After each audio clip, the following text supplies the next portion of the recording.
Hello everyone, this is Malik's Mystical Magic, as well as Money Making 555 on TikTok. Now I am going to put this on TikTok, but there's only going to be a certain minute limit on TikToks, but there is a YouTube icon on my page that you click on and follow. I'll post the full video on YouTube. I haven't got to the point to where I'm able to go live on YouTube as I'm starting my channel. Okay, I need 50 subscribers, so if you like what you hear, you want to hear more, I'm into astrology, numerology, as well as tarot, go ahead and subscribe to my channel. Follow me on TikTok. Once I get 1,000 subscribers or followers, I'll be able to go live on TikTok. That's my goal. That's my focus. But nonetheless, I'm going to do a little something different. I am going to do astrology cards, okay, for each zodiac sign and give you a little insight as to what spirit needs you to know at this moment, okay?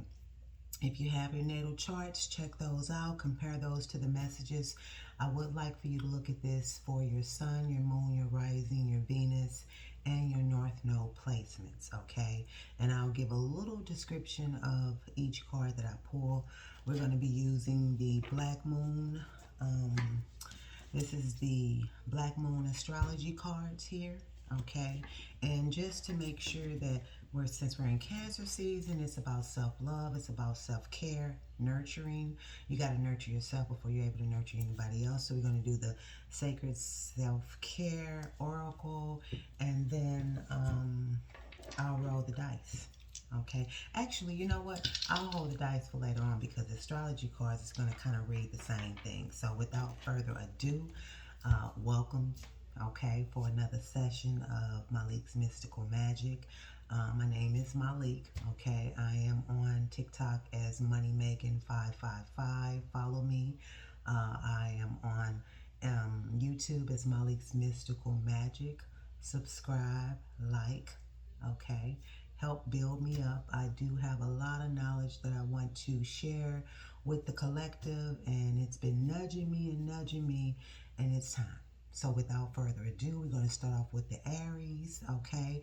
On TikTok, the video may not go all the way through, but you can click on that YouTube icon on my page. That'll take you to my YouTube channel to see the full review if you hadn't saw your sign.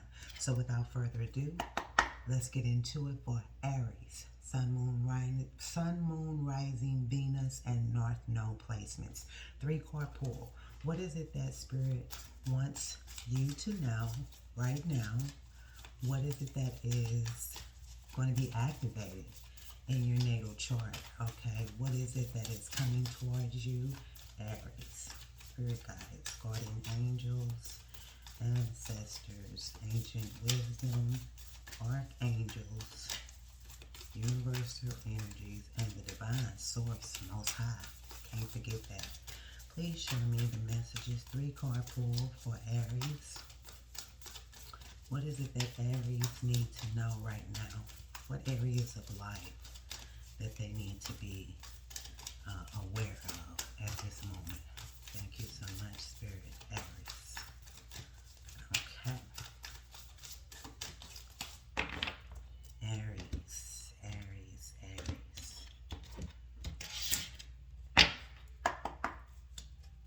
Okay, we got Uranus. Ooh, wait.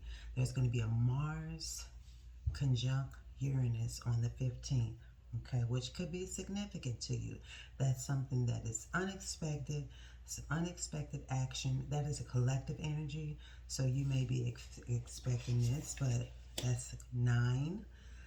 The number 9, okay, which is endings. 9 is endings, which is, beginning. So there's a genius energy that could be arising out of you, or maybe you may come up with some genius thoughts, as Uranus is innovative, okay?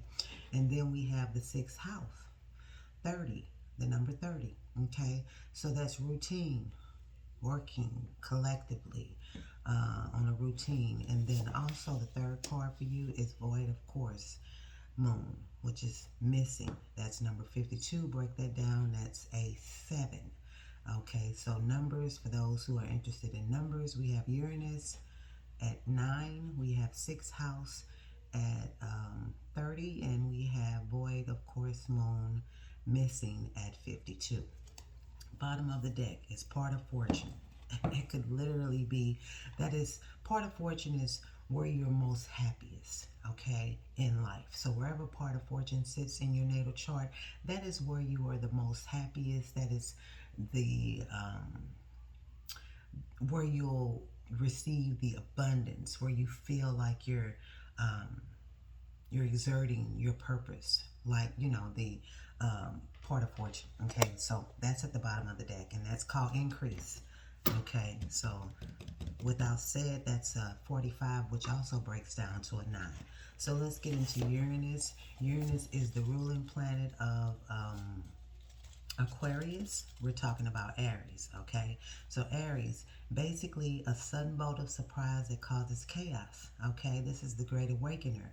It's here to wake you up, okay? Possibly to some things that you've been contemplating but haven't yet executed, okay? Which could yield an increase in income, an increase of intuition, genius ideas, something in the house of work, which is the 6th house. 6th house basically is your lifestyle, your workplace, it's service, it's labor, okay? It's physical pain, it's injury, it's illness, it's work. It's the physical illness, okay, or the physical health. Okay, now the 12th house across from that directly, we have to also look at the axis of energy. So across from Virgo is Pisces, which is the mental health. Okay, you can see the enemies in the 6th house, but these are hidden enemies in the 12th house. Okay, imprisonment, retreat. Okay, reality constructs. Okay, so anyway, we're focusing on the 6th house for you.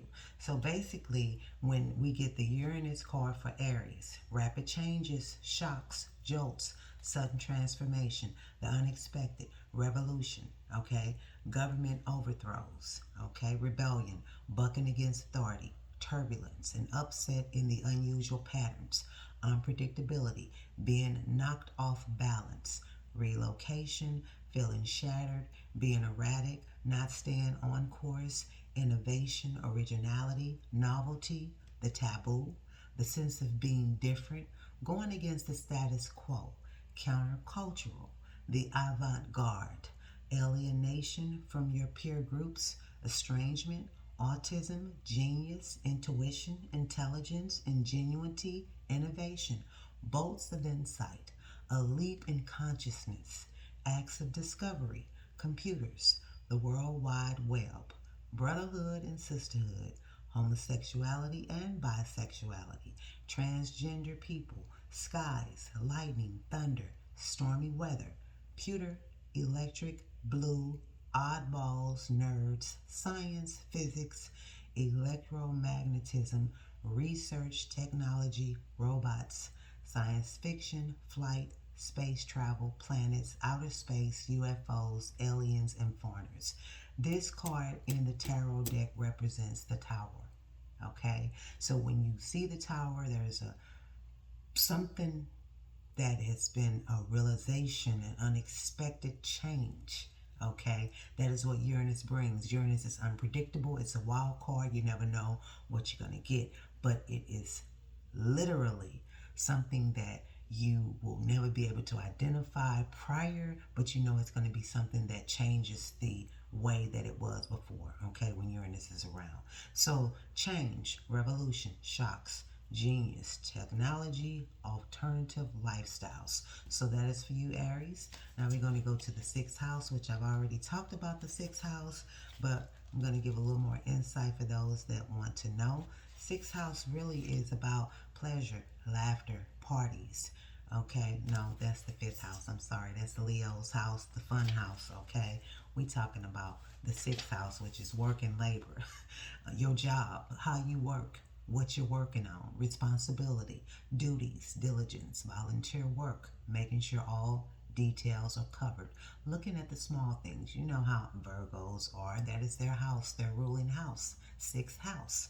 Okay, so I have Aquarius here, I have Virgo here, and the void, of course, is the moon. So something is missing. Okay, but we'll get to that in a moment. We have duties, responsibilities, okay, volunteer work, making sure all details are covered, looking at the small things, even the trivialities, organization, making sure everything is in right order, analyzing the situation. Virgos love to analyze. Mercury is their ruling planet along with Gemini. Okay, so when you're dealing with Virgo with Mercury, you're analytical. Okay, as a Gemini, when you're dealing with Mercury, you are very in your head. You think a lot. Okay, you have a lot of questions, right?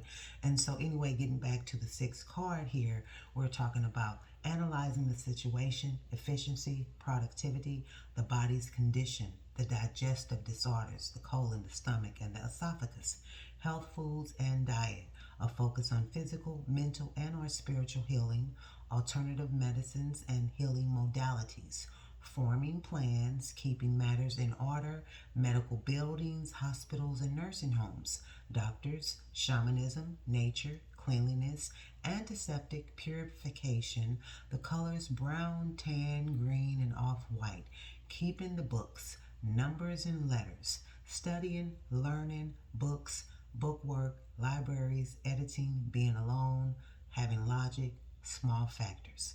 This is like the Seven of Pentacles in the tarot deck. Okay, so basically it's a juice worth a squeeze. You analyzing the energy that you put into it, the time that you invested into it.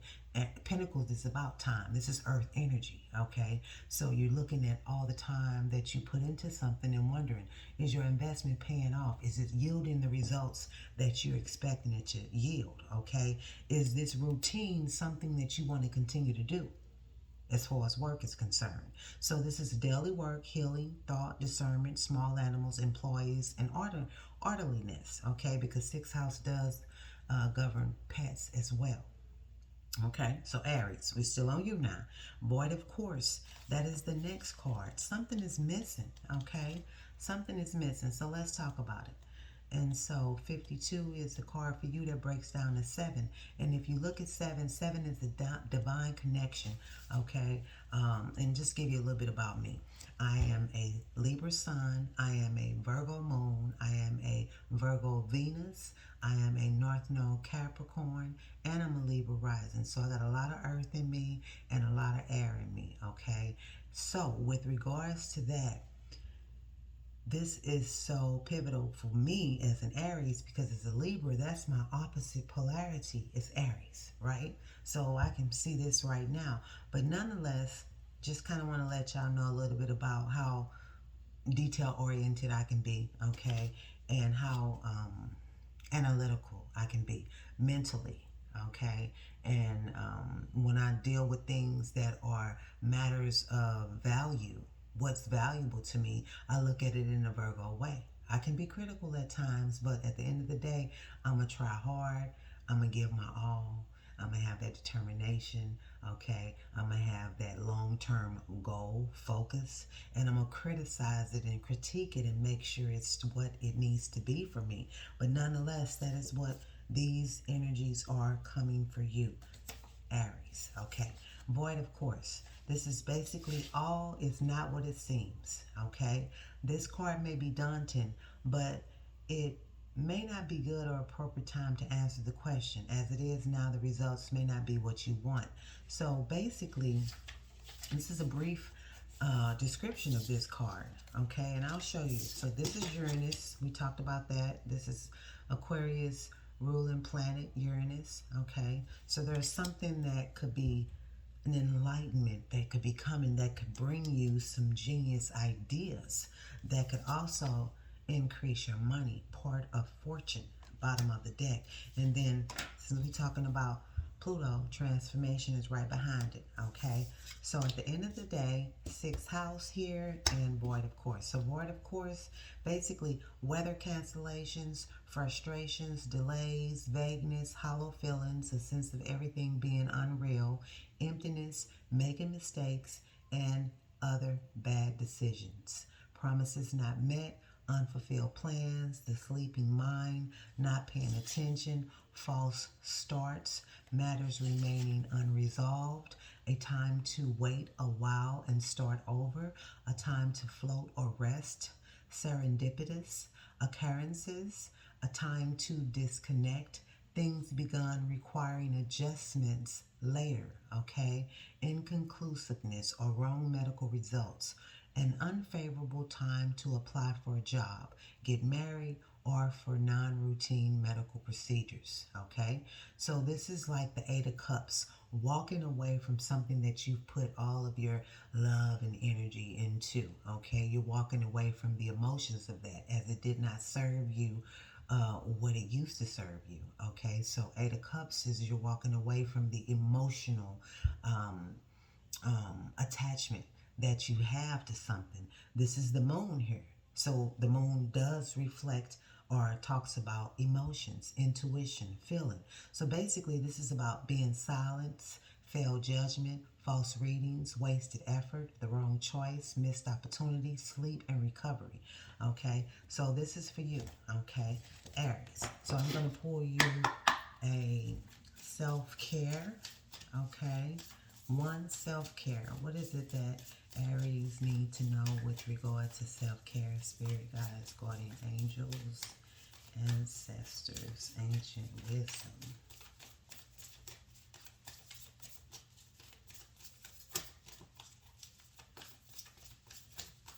Aries.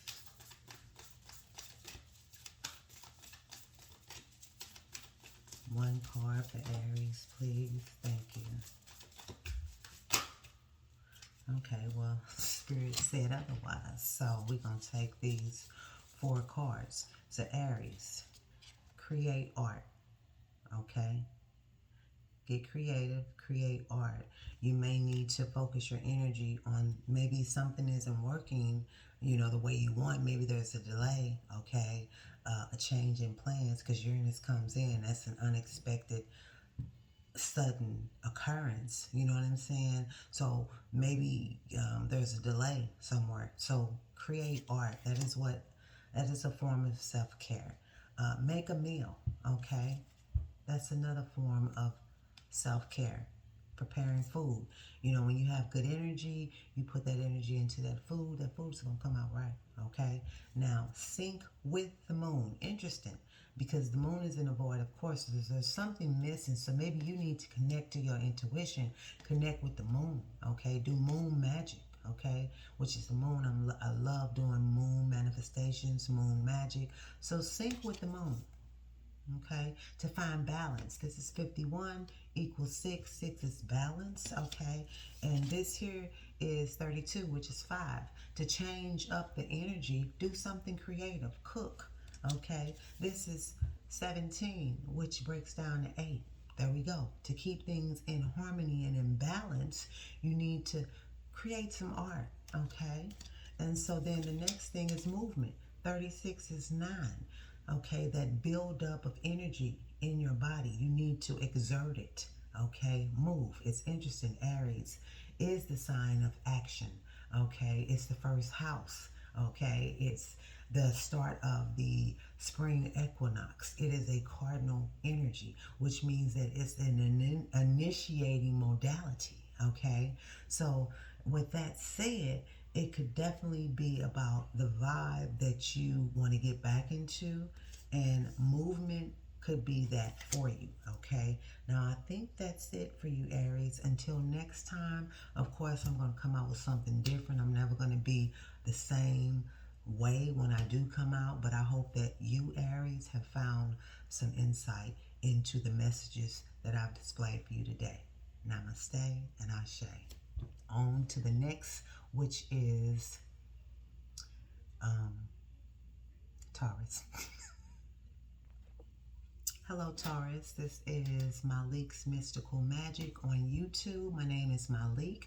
You can follow me on TikTok at moneymaking555. I am needing followers on TikTok. I'm needing subscribers on YouTube. When I get to 50 subscribers on YouTube, I'm going to go live and give live readings. And when I get to 1,000 subscribers or followers on TikTok, I'll go live there. Gotta start somewhere. But this is an astrological message for you, Taurus, okay? And I'm also going to be pulling a self-care oracle message for you, okay, Taurus? So without further ado, let's get into it. We're using the Black Moon astrology cards, okay?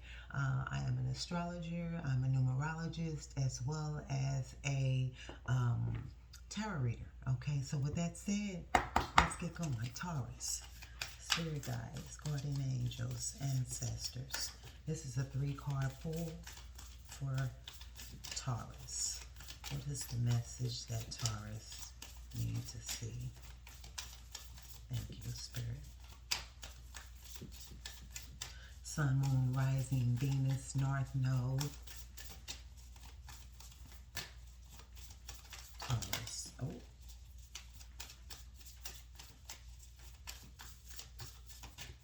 Taurus.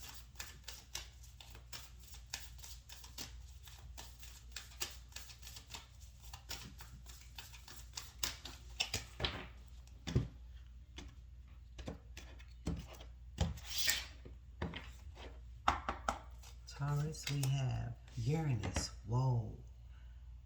Okay. Genius. The 9th house, which is Sag house. Okay. Which is 33. Master number. It's about faith. Okay. 33 breaks down to a 6. So balance. Forward movement. Okay. And then the last card is Aries. I am.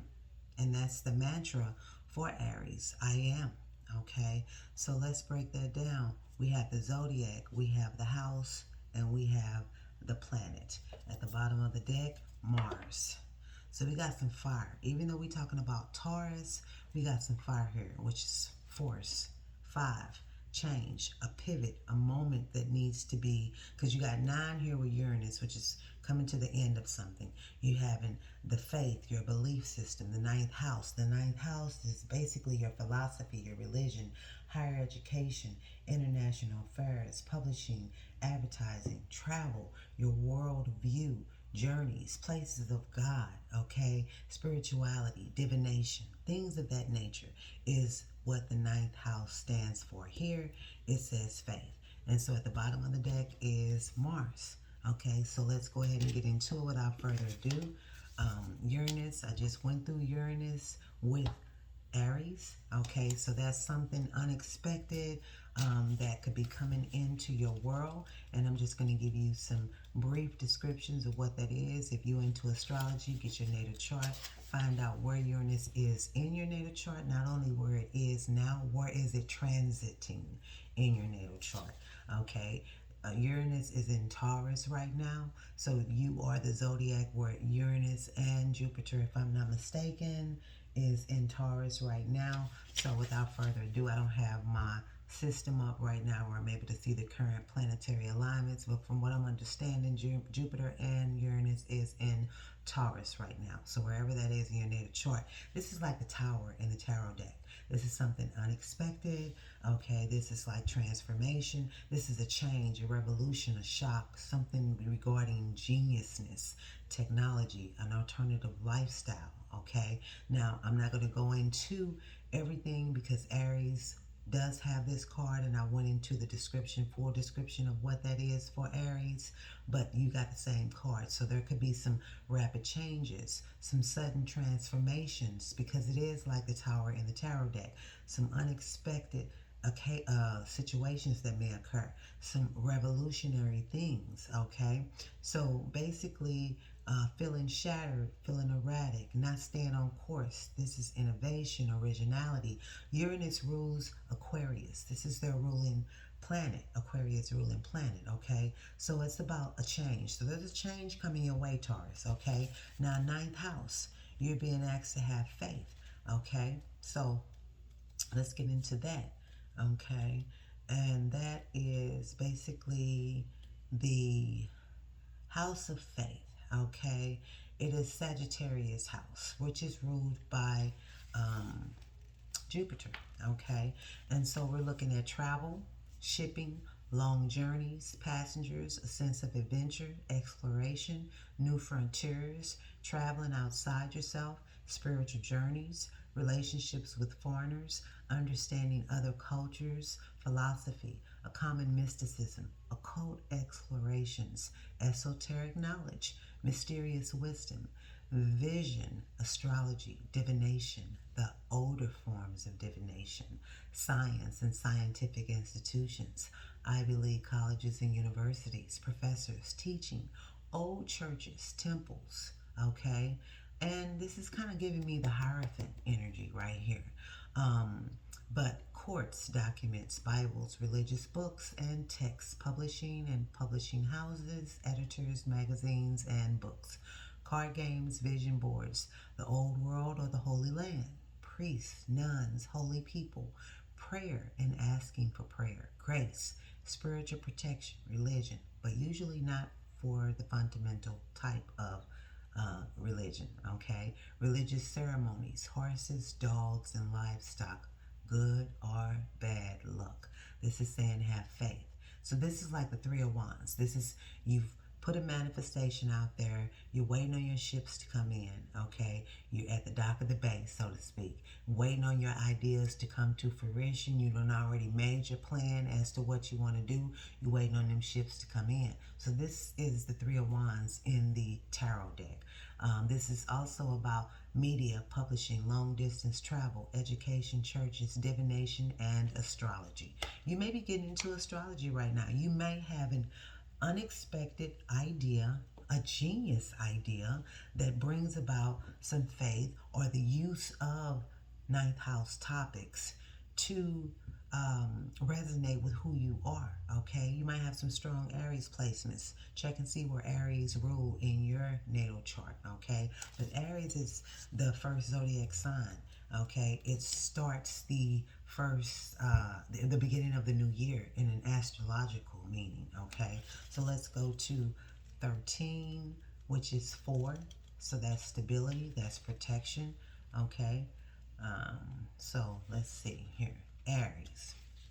So Aries is acting without thinking, assuming the role of the leader, demanding to be the most important one, not wanting to be wrong, being rash, being in a rush, being provoked or tested, facing challenges that stir you into action, bumping your head, having headaches, because they do rule the head, okay? Sports, athletics, team players, being number one in the game, seeing everything as a competition, wanting to prove you're the best, coming out on top, winning, taking chances with good results, being arrogant, losing your temper, combat, weapons, fights, troublesome people, dealing with results from insensitive people, purchasing fast, big or loud items, the colors, of course, red, orange, and bright blue, thunder and lightning, sudden storms, trips into the mountains, exploring uncharted territories,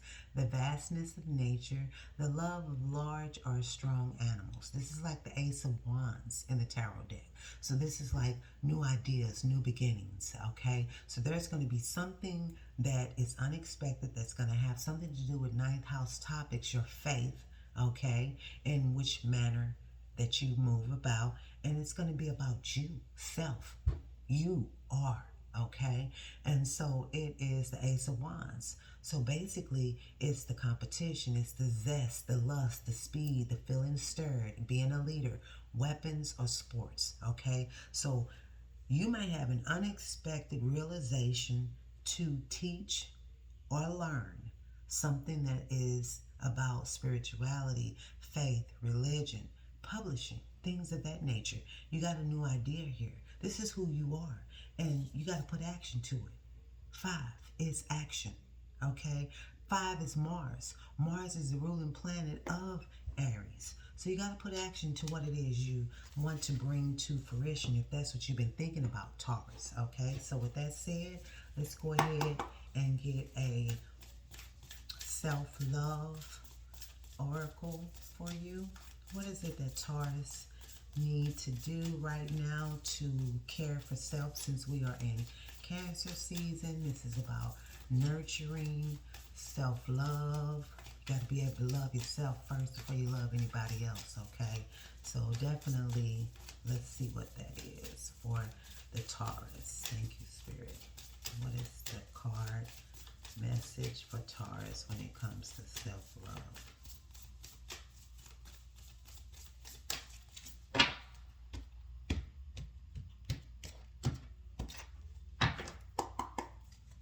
And that is deep breathing. So meditate. This unexpected realization that may come to light may test your faith. Okay, so deep breathing. Okay, it breaks 1-9 breaks down to a 2-0, which is 2 is about balance. Okay, so the need for you to balance yourself. Deep breathing. And normally what I do when it comes to that, I take good 5-10-second deep breaths. Breathe in through your nose, hold for 10 seconds, let out through your mouth.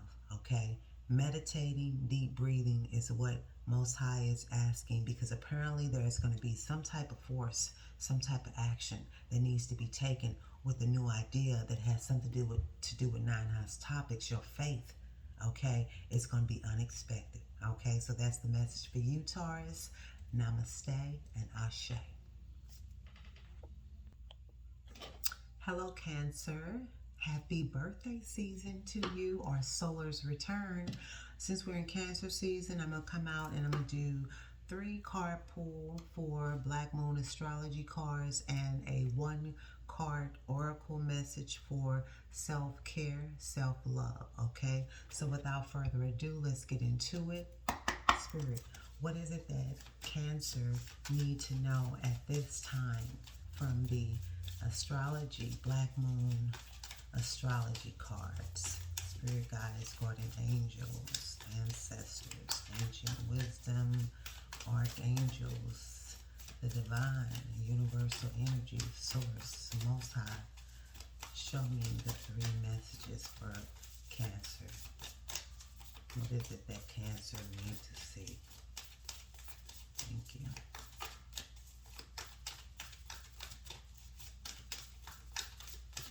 One more. Cancer. Sorry, that didn't feel right. I had to do another one. Cancer, Cancer, Cancer. What is it that Cancers need to see? Ooh, Black Moon Lilith mystery. That would be so ironic. 12, which breaks down to a number 3. Okay, so that is about creativity. Okay, communication, building. Okay, and then the next card you have is Pluto, transformation. Okay, that breaks down. That's a master number 11, which is powerful. That breaks down to a 2. Okay, so that's about balance. Once this tower comes in, this transformation, the goal is to get you balanced. Okay, and then the next thing is the Grand Cross, which is the provoker, a very beneficial end result, but a hard process going through. That's 47, which breaks down to an 11 as well, which is a powerful master number. Also equates to a 2, which is about balance and harmony. And then at the bottom of the deck, Saturn. So there is some truth. Okay, Saturn can be a sign of a planet of denial. Okay, also as the teacher. So Cancer, for you, basically, we're going to talk about this Black Moon Lilith mystery. Okay, and we're going to get that out of the way and find out what that's about. Now, Black Moon Lilith, okay, I don't have to show the cards. I want my people to trust me. There's no reason to lie out here, okay? There's no reason to lie out here. I have no reason for it, okay? So if you trust me, we're going to go fine. So at the end of the day, this Black Moon Lilith, you know, if you know about Lilith, the story of Lilith, it is said that Lilith was banished from heaven. She was Eve's first wife. She wanted to be dominating. He didn't like that, so he cast her out, right? And she turned into this negative energy, but she embodies the arousal, the magical elixir of sex, tantric sex, glamour, seduction, the other woman or man, an affair, bitchiness, the feminine force, an invisible force, complicated circumstances, stalking, the colors red and purple, shame, envy, guilt, okay, rejection, feeling of being replaced, feelings of being slighted or overlooked. Owls and bats could be significant. Hunting haunted trees, the cold of night, demands of power, control, outsmarting the opposition, winning what survives, what stays alive, creativity, the safety of the womb, unplanned births, controversial art or creative expression, pausing to rest before the next action, the balance of karma. Okay, this is like the Queen of Swords in the tarot deck. The Queen of Swords put up her boundaries. She'll talk to you, but you better come correct. She holds a sword in her hand. It's double edged. She can give you the best advice and she can cut you with a slice with one word, okay? That is the Queen of Sword energy that this Black Moon Lilith mystery card embodies. So it's about mystery, revolt, revenge, darkness, erotic obsessions, and the witch's wand of power. Okay, now Cancer. Okay, I see you.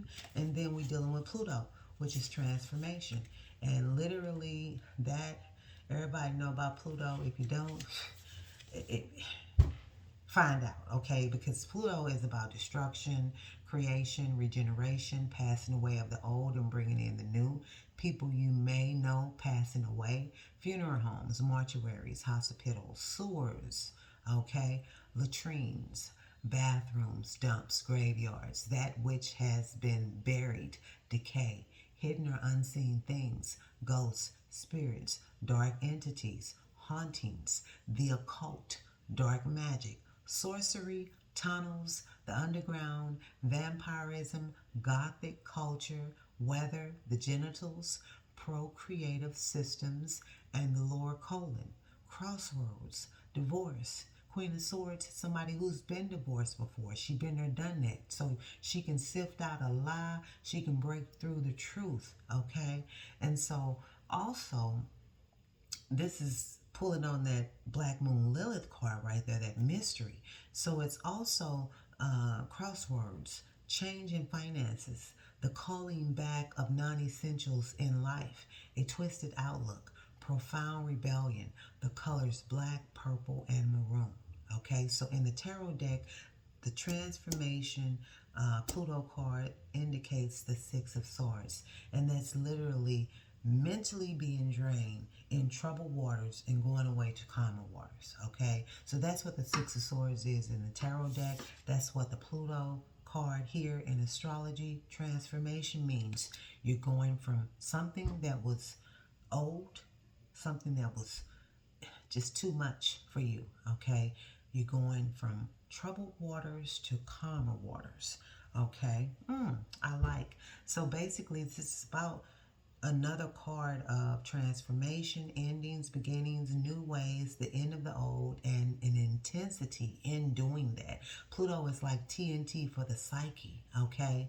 So when that occurs, it's meant for your highest purpose. Nothing was built on a strong foundation if the Pluto comes in and breaks that down, or the Tower, okay, comes in and breaks that down. Even though I see Tower when I see Pluto, but nonetheless, this is what I'm seeing intuitively, okay?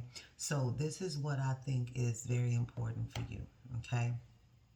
There's something going on with the topics that I expressed with Black Moon Lilith. It's a mystery there, all right? The Queen of Swords is going to get to the answer of that, okay? Period. And she may have to put up boundaries, okay? Now, the Pluto is transformation.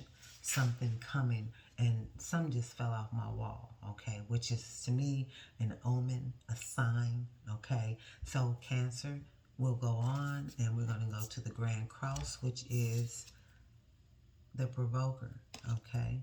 And so literally, that's an interesting aspect there to have in your natal chart. So if you have a Grand Cross in your natal chart, talking to Cancers here, definitely want to look into that, okay? So It's an area of tension in your chart, thus becoming a great catalyst for movement and change. We're talking about change here, okay? So it's something that needs to change.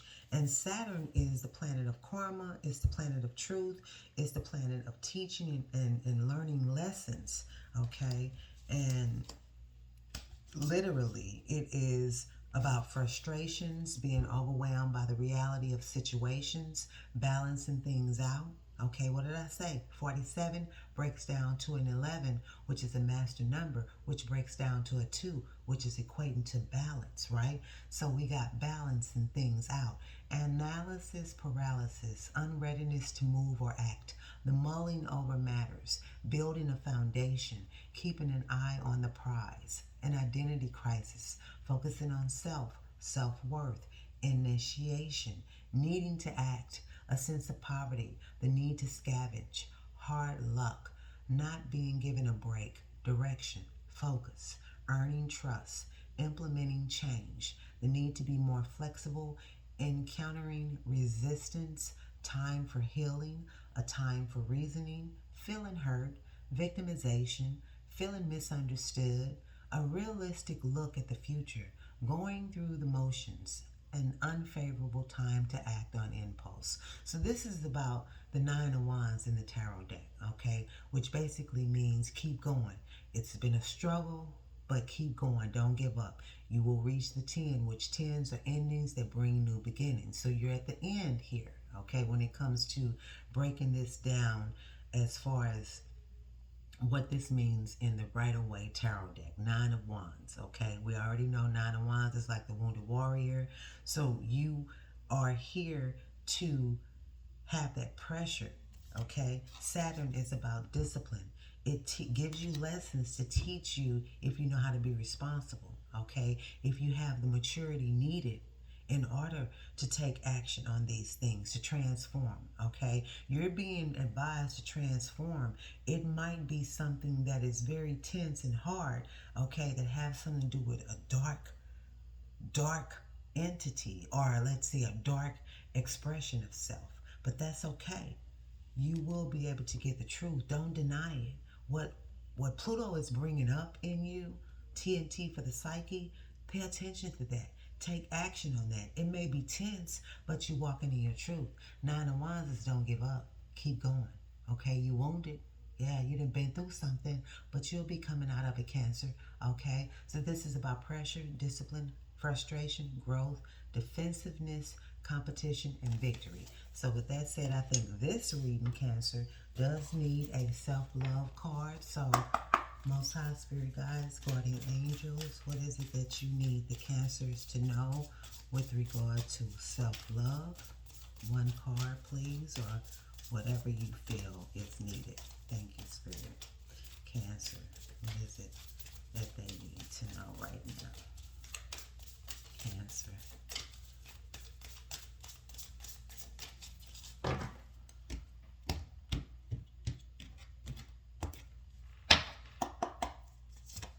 And it is making an altar.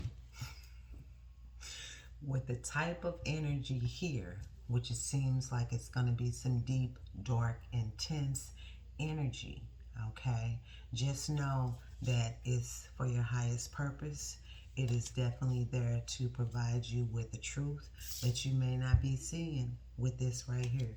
And you may be so confused and caught off guard with the Pluto transformation, okay? And the Grand Cross is a very tense aspect to have in the natal chart, but with endurance, with precision, determination, and persistence, persevering, Nine of Wands energy, you will be able to get there. Now, Most High is saying, build an altar, okay? When you connect with your ancestors, when you connect with your spirit guides, definitely you will notice a change of energy, okay? I have my fire, my water, my air, my earth here. I have that in my bedroom. I have a candle burning with my ancestors on it. I have been using or doing ancestry work since 2020, and I'll tell you that I will never stop. Wherever I go, my altar follows me, okay? So build an altar, and just so you see the cards, Black Moon Lilith for you, Cancer, Pluto transformation, and then the Grand Cross, the provoker. And at the bottom of the deck is Saturn, the teacher. Okay, that's Big Daddy. Saturn is gonna provide you with the lessons and see if you know how to pass. And whatever you do with that lesson, if you learn from it, the karma will be dished, whether it's good or bad. Okay, that's basically the message for you, Cancer. So I hope that this serves you and you're resonating with it, and it provides you insight and enlightenment. Okay, see you next time. Namaste and Ashe. Thank you. Hello, this is Malik's Mystical Magic on YouTube, Money Making 555 on TikTok. I need followers, I need subscribers. It's only going to be a portion that I post of this on TikTok, or let's say they will only allow me a few moments. But if you click on the icon on TikTok, YouTube icon, that'll take you to my Malik's Mystical YouTube page where you'll see the full video. All zodiac signs, I'm pulling 3 astrology, black moon astrology cards, and 1 self-care, self-love oracle card. So without further ado, we're working on Gemini now. Sun, moon, rising, Venus, and north node placements of Gemini. What is it that Most High wants you to know right now? Let's find out. Spirit guides, guardian angels, ancestors. What is it that Gemini placement need to know right now? Please show them the messages for their higher good. Universal energies.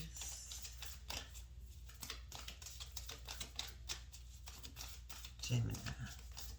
What is it that Gemini needs to know right now? Thank you so much. Gemini.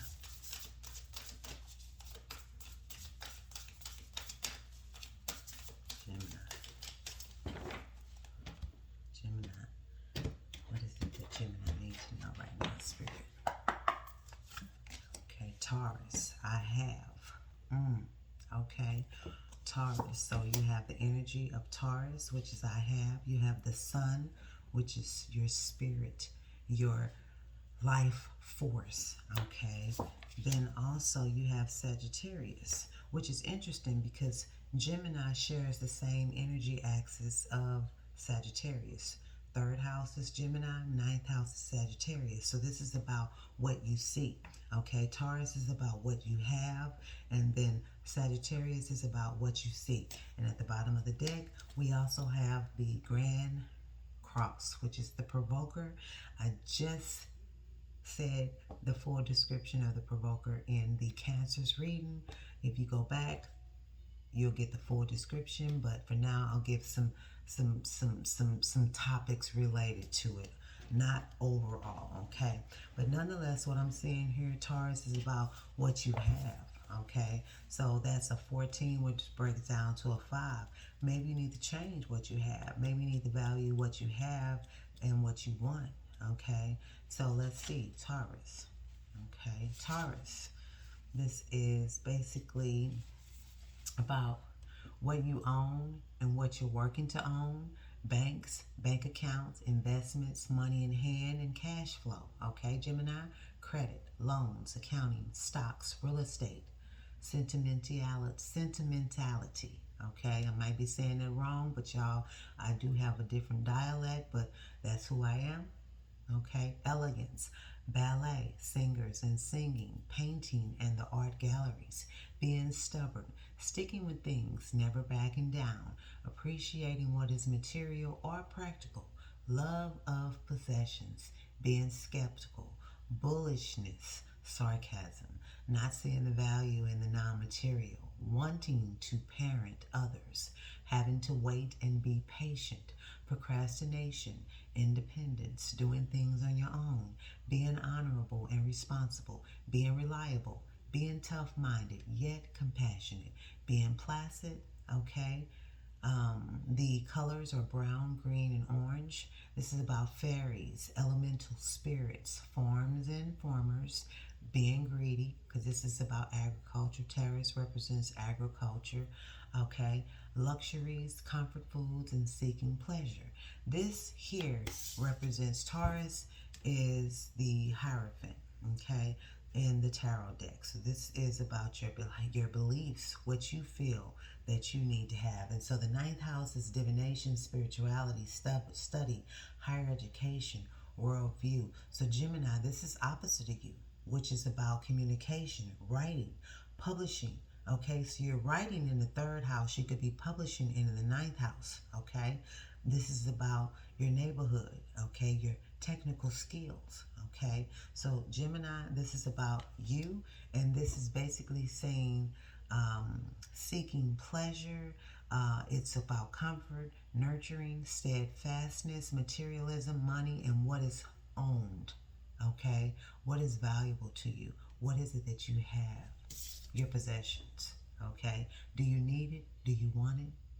Okay, are you overindulgent? Okay, think about that.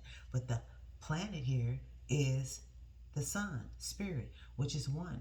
So that is you, the first house. That is your vibe, your appearance, your identity, okay, with your spirit. So let's go to the sun, and I'll break that down just a little bit for you, okay?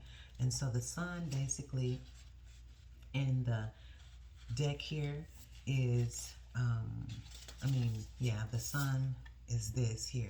So it's about leadership, reigning over the situation, showing majesty, being king or queen, royalty, being noble, being regal, a return to life, getting a second chance, resurrection, passionate love, good feelings, happiness, showing confidence, okay? A lot of Leo energy in here because this is one of their cards in the tarot deck as well, okay?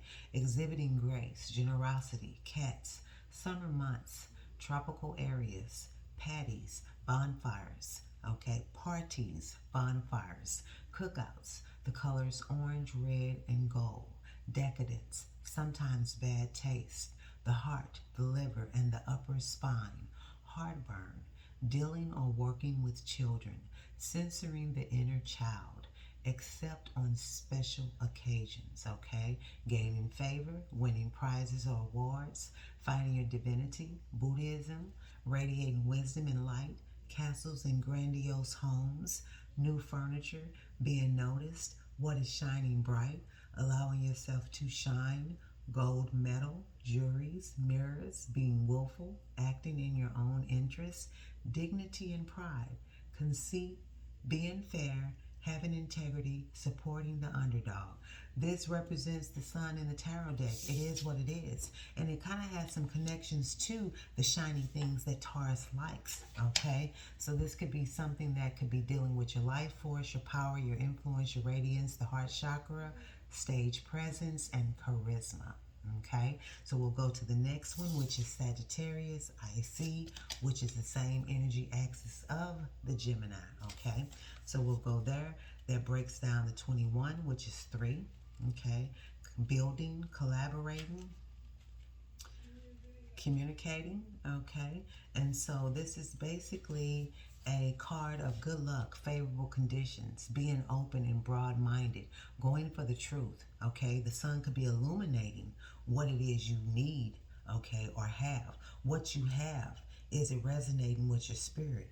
Are you able to see, okay? Are you able to get the truth on that? There is an intense aspect here, the grand provoker in your natal chart. And if that's something that you have in your natal chart, definitely this is about going through a tense change. And when you get through that tenseness, you're in sync, okay? It is a rough journey, but a beautiful, prosperous reward going through that journey, okay? So going back to the Sagittarius, this is going for the truth, being truthful, being frank and honest, being kind and helpful, allowing others to be who they are, seeking answers, becoming curious, psychic fairs, visiting areas of study, universities, lecture halls, churches, bookstores, courthouses, feeling passionate, going on a big adventure, travel in a southeastern direction, giving others freedoms, gathering others together for a good cause, living for the moment and avoiding commitment, clumsy accidents, feeling loose inside the body, wine and beer, okay, campouts, fireplaces, horses, the kidneys, the buttocks, and the upper thighs. Gambling places, lottery tickets, panhandlers. The color is violet, magenta, and blue. So this in the tarot deck is the Six of Wands. So Six of Wands is being successful, being on your high horse, okay? It also can be ego, okay? Moving forward, okay? Accomplishing something successful that you didn't think you could do it. Like I say, something successful comes out of this tense aspect here, okay? But whatever it is that you have, okay, the sun brings illumination, joy, spirit to it. You're able to see things from a higher perspective with this energy here, okay? So this is about freedom, exploration, feeling lucky, okay? Having lucky breaks, your religion, your travel, your philosophy, and your honesty, okay? So there is a message out there for you. I hope that resonates. Without further ado, I'm going to ask Spirit Guides for Geminis. What is the self-love message that Spirit wants you to be mindful of? What do you need to do to take care of yourself? Give yourself self-love during this Cancer season, which is about nurturing self and others. First, you got to give it to yourself before you give it to the next person. Okay, Geminis. Most High Spirit Guides, give me a message for the Geminis.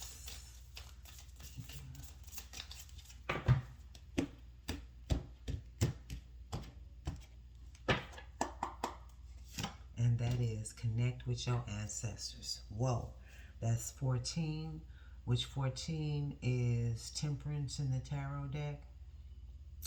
Okay, which if I'm not mistaken, Temperance in the tarot deck is connected to Sagittarius energy, which is the opposite of Gemini. Okay, so we got a lot of Sag energy here, but this is saying connect with your ancestors.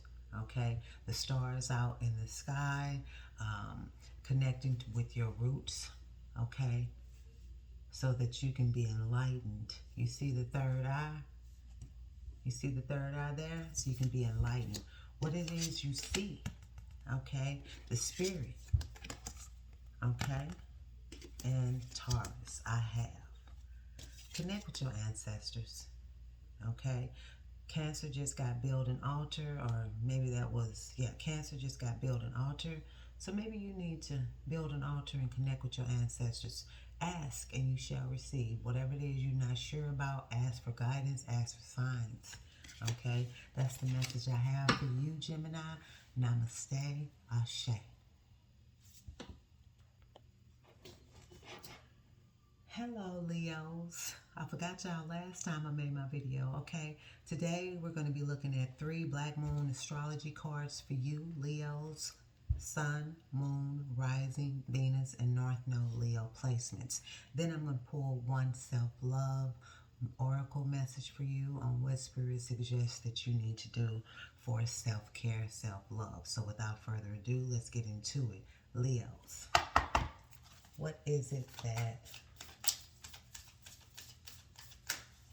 Leos need to know right now?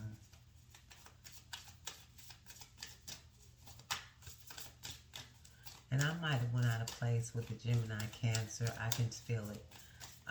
Sometimes, right now, I've been kind of slipping a little bit, but charge it to the game, not my heart. Okay. The more I get out here, the more perfected I will become in my skills. So this message is for Leo, Spirit Guides, Guardian Angels. What is it that Leos need to know at this moment? Thank you.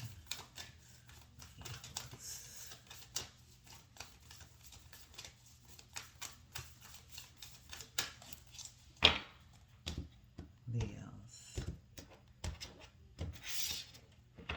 Follow me on TikTok. I need 1,000 followers to go live. Click on the icon for YouTube. That'll take you to my Malik's Mystical Magic YouTube page. I need 50 subscribers to go live there. Y'all support your girl. Anyway, Leo. Leo. And your mantra is I will. okay? Your determination, you're going to do it, your confidence, okay? Aquarius, which happens to be the same energy axis of the Leo. 5th house Leo, 11th house Aquarius, which is I know. You will, you know. What else?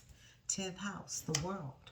Okay, so when it comes to numbers, crazy because Lionsgate 88 is coming up. This is the card of 17, which is the 8 when you break it down in numerology. Okay, that's about infinity, abundance. Okay, that is literally the numerical energy behind that of the Leo I will. Aquarius 23-5, I know. Since you know it's 23-5, what you gonna do with it? You're gonna change. It's a pivot moment. Okay? It's about it's about being in the middle and trying to figure out which direction to go. Okay? But you know this already. And then also 34, 10th house, which is the world. Okay? So literally for you Leos, it's about the world is the 10th house, and that is your career, your life direction, your higher purpose, your outer identity, okay? It also can represent your maternal parent, especially your public image, exposure, your visibility. It could be your mom as well, your reputation. That's the 10th house, okay? That's the world, how they see you. There's a clock here, okay? And if I'm not mistaken,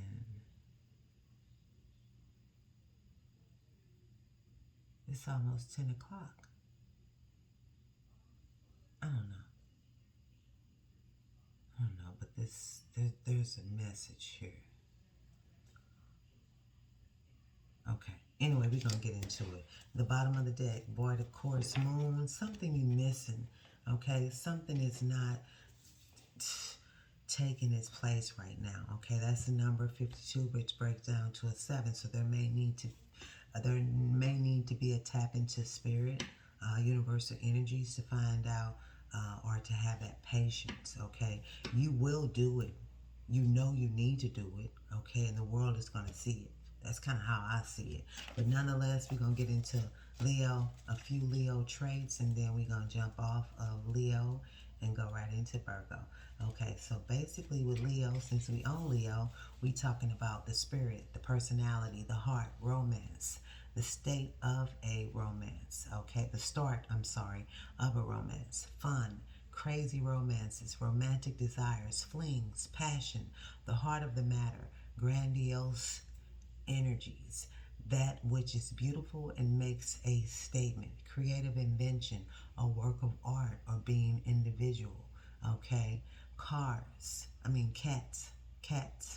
children, lots of noisy children, the classroom, excitement, play, and where you go to play, bars, nightclubs, music, concerts, theaters, circuses, parties, campfires, being with people while asserting your own unique personality, wanting to be the center of attention, the stage of the scene, okay? Public persona, publicity, talent agents, being in the news, the ego, showing dignity, being honorable, problems with the upper spine and neck, heart palpitations, circulation issues, being there for others, breaking the ice, pride without arrogance. So in the tarot deck, this card here represents strength, which is about courage, the strength to move forward, okay? The confidence that is needed, okay, to make things happen. And the opposite axis of that polarity of Leo is the Aquarius. And that mantra is I know. So the individual, it's about you, okay? Your creativity, your play, children, the stage, standing out, and the heart. So this is 5th house energy, and 5th house is the playhouse. You know what I'm saying? That's Leo's house, which is literally about romance, children, creativity, problems, solving, games, speculation, and a little bit of drama here and there, okay? So we're going to go to Aquarius, which is 23, which breaks down to a 5, okay? You know Aquarius, okay? So then Aquarius, the future, speculation, visions, speculative literature, science fiction, planets, stars, and outer space, outside time and other modes of communication, mental expansion, flights of genius, arrogance, flightiness, bisexual, cross-dressing, optical ideas, free thinking, optical patterns, free thinking, pewter, silver, and aluminum foil, taboo subjects, original ideas, the unconventional, groups and associations, people of a like mind who may be of a different kind, okay, to the rest of society, a bohemian crowd going against the status quo, marching to the beat of a different drummer, daring to be uncommon, appreciating the odd and the unusual, and taking on a challenge. In the tarot deck, this card here, Aquarius, I know, represents the star, hope, inspiration, faith. If you look at the imagery on the card, it's the woman that is the water barrier, that is pouring water out to the universe. She has gone naked. She is in her pure essence and giving water, feeding the world, the earth. Okay, so the focus is on everybody else, and Leo always is very generous and helpful for a lot of people. Okay, so these energies are so connected in astrology, and as well for them to come out for you, Leo, today. Okay, so this is about eccentricity, being eccentric, surprises, standing alone, the future, technology, outer space, and mastering something. You're gonna have the willpower, the strength, okay, to do something that you know is gonna be unique. Okay, sorry about that box I just moved. Okay, you know, and then you're gonna bring it to the world, so the world will see. Okay, public. Okay, reputation. Okay, so let's get into the world without further ado. That is 34, which breaks down to a 7. So power, your position of power and how you are thrust into it, reigning powers, influential people, meeting persons in power, the world travels, the public, the masculine principle, the father, the husband, the most important man in your life, the subject of the reading, if the male, your reputation, how you are viewed, okay?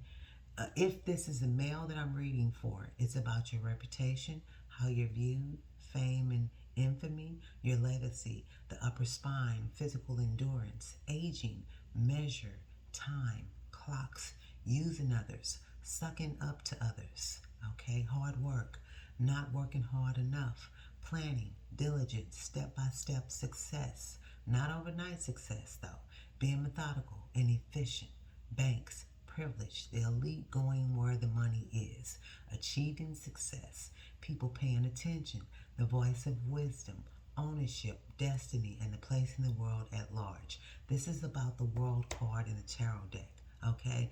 This is a completion, a new cycle beginning for you. You will, you know, and the world will soon know as well, okay?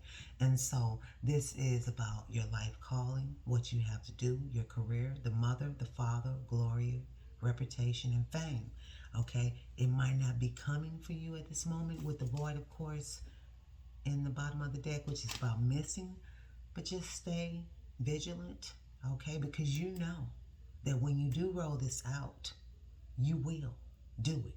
The world will see it, okay? Which is going to bring about a sense of notoriety, so to speak, okay? So I love that for you, Leo. So let's ask the Oracle deck here. What is your self-care message, Leo? Spirit guides, guardian angels. What is the message that Leo needs to know right now? I love your reading, Leo. Not that I don't love the rest of them, but this is clear. This is like something on the brink of just success, okay? And so Leo rules the heart chakra, something that you're passionate about. Aquarius rules the crown chakra, something that you are receiving downloads for. You know, you may not know how you know, but you don't, okay? 10th house, that's Capricorn's house, okay? So you will put the work in because you know what you need to do. The timing may not be right now, but don't give up. Okay, Leos, what is the message? Thank you.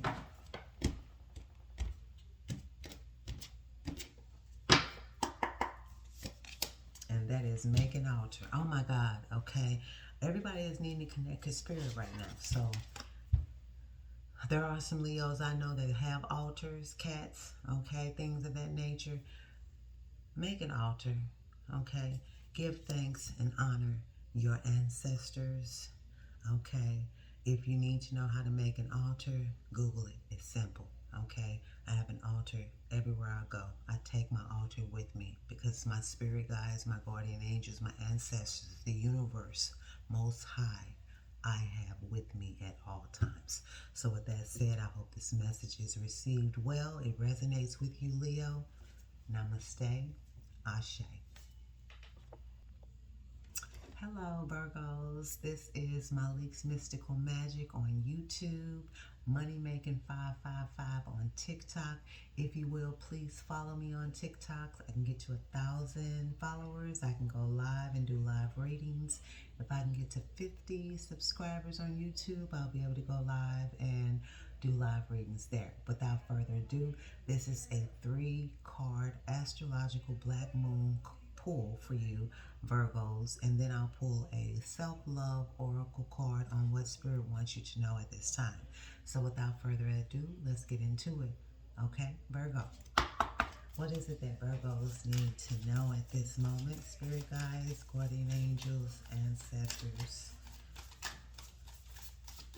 What is it that Virgos need to know at this time?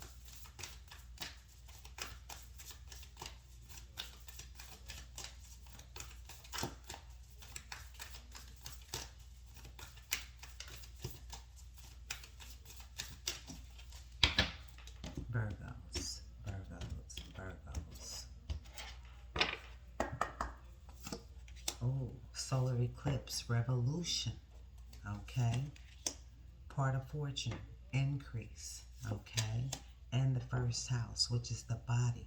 Virgo definitely stands for physical health, the body, health routines. So that's interesting that comes out. So 44 is a number that breaks down to 8. So there's a revolution, there's an infinity, a need to balance. Okay, 45 is 9. Okay, there's an end of something and the beginning of something, something that's coming to an end. And then 25 for the first house, which breaks down to a 7. There's a divine connection to spirit that you need to have with regards to your body. The bottom of the deck, we have South Node, which is life debts. 42 equates to 6. Okay, that could be the past. What you used to, and South Node represents past. Okay, what you done in the past that it served its purpose, been there, done there, and now you're going towards your north node. Okay, so if you have a sun, moon, rising, Venus, north node placement in Virgo, this message is for you. So with the first card, solar eclipse, revolution. Okay, we're going to get into the topics of that, and that basically is rapid change in direction or life path. North Node is your life path. That's your purpose.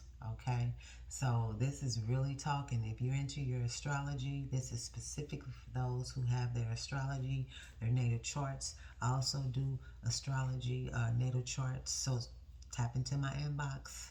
Okay, my rates are not ridiculously high right now. I'm stepping my foot out, so of course they're discounted until I reach a significant client base.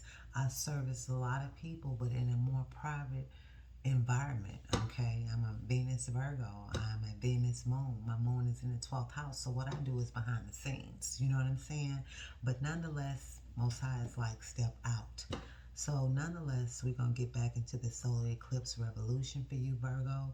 Rapid change, okay, in direction or life paths. Rising to sudden challenges, changes in job or residence, okay? 6th house is your house, Virgo. That is your work daily routines, okay? That is the workplace. So this could be a change in the workplace or residence, major adjustments in the home and family situations, breaking old patterns, coming out of your South Node at the bottom of the deck. You've served your life debts there, okay?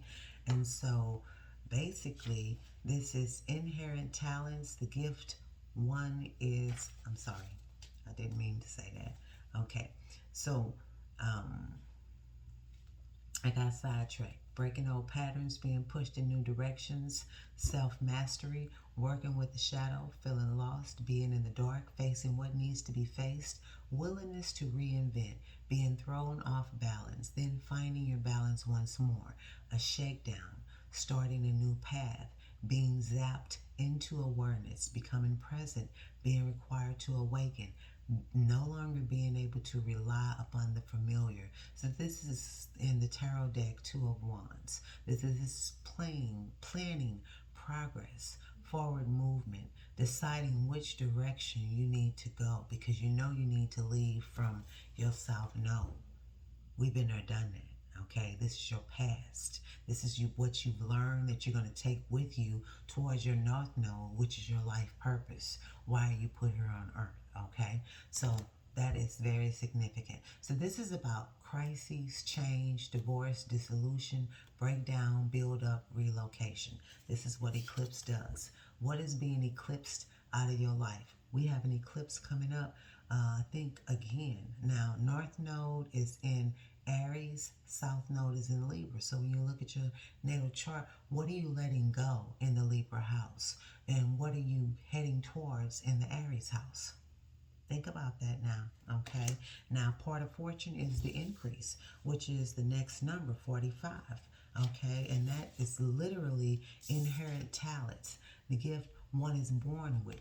What comes easily, what is natural, your instincts, your perception, your desires, your success, your gains, where one has good fortune, your happiness, your wealth, your creativity, what flows in easily, having your needs provided for, encountering success, increase, generosity, openness, public recognition, acclaim, good health, being virtuous, habits, patterns, sensation, a sense of belonging, the gifts of childhood, family issues, cycles, finding balance, anxiety, fear of failure, taking on more than you can handle, repairing what needs to be fixed, working off the grid, being responsible solely for your own victory. So this is like 10 of Pentacles energy here, earth energy, the part of fortune. This is that long-term goal, that is going to yield long-term results, okay? It says part of fortune, increase. So there's an increase coming about where you are lucky, fortune, karmic triggers, destiny, and fate. And South Node, it's about your life debts. Have you paid your life debts? Because it's time to go towards the North Node. We would hope that you not stay into the South Node. And I'm going to read this because it's very, in my opinion, it ties into all of this. Actually, no, I forgot a card. That's the first house, which is the body. Okay, so let's go there really quick. Okay, and that is the ninth house, which is the body. Okay, which is Aries house. So this is the physical body, the head and the circulatory system, fluctuations in blood pressure, health regimens, bodybuilding, working out, improvements in physical appearance, your attractiveness, okay, your presentation before the public, the self, the concept of I am. Like I said, first house Aries is the mantra of I am. Okay, recognition and reputation, personal strength, vitality, defense and battles, challenges, being singled out, mannerisms, getting upset, feeling excited, working on your own without help, realizing a dream that is yours alone, a solitary path, issues brought forth from early childhood, destiny and making. So this card here, since it's the first house, it's Aries house, it is also the card that represents the Fool in the tarot deck. That's blindly taking a leap of faith. Even though you're blindly taking a leap of faith, spiritually you're not alone. There's an all-seeing eye that is with you, that is going to guide you because you have decided to let go and let God. Okay, when you take the first step, Most High helps you with the second step, but you got to be the one to take action. Okay, so literally the first house is the body.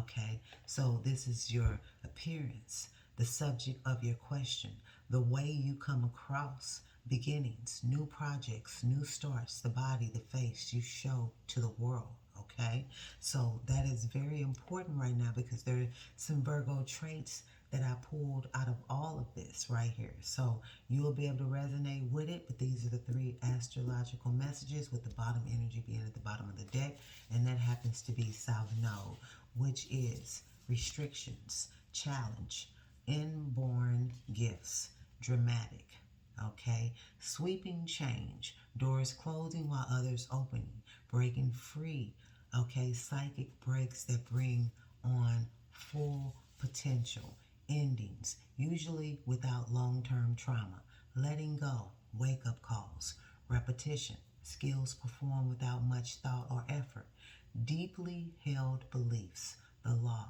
karma and karmic relationships, cause and effect, okay, fate, previous states of existence, what you have failed to live up to so far, memories of previous lives, lessons not learned or processed, old patterns, the shadow side, what is beneath the surface, addictions, becoming trapped in a situation, feeling chained, unresolved conflicts, insecurity, depression, doubts, instincts, growth, thoughts and deeds, the soul's journey through space and time. In the tarot deck, this is the Ten of Swords. One and done. You didn't have it, okay? It is time for a new beginning. You have been feeling like everything you've done has worked against you. You've been just can't make it. If you notice the Ten of Swords in the tarot deck, you'll understand what I'm saying. Okay, so this is about endings, the closing of doors, beginnings, because tens are endings that bring beginnings. Okay, so that is a shocking loss, but then a fresh start. So this is for you, Virgo. So with that said and done, I'm going to ask Spirit, what is it that you need to know with regards to self-love? Since we're in the Cancer season, nurturing of self is very important, especially for you, Virgo, as you rule the human body as far as the health is concerned.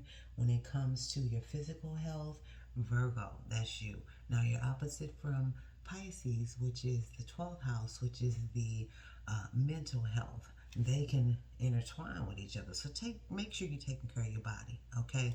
The solar eclipse is going to bring a change, an unexpected change, but it's going to take you to your part of fortune where there's going to be an increase.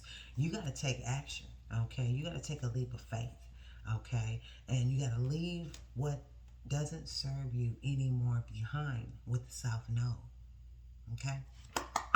Virgo, what is it, Spirit, that Virgo needs to know right now at this time?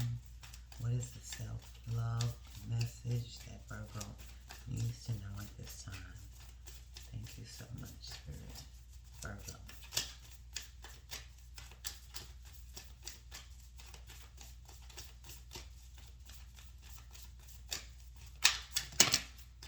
I can't take all them. It's a whole lot. It's half a deck. Virgo.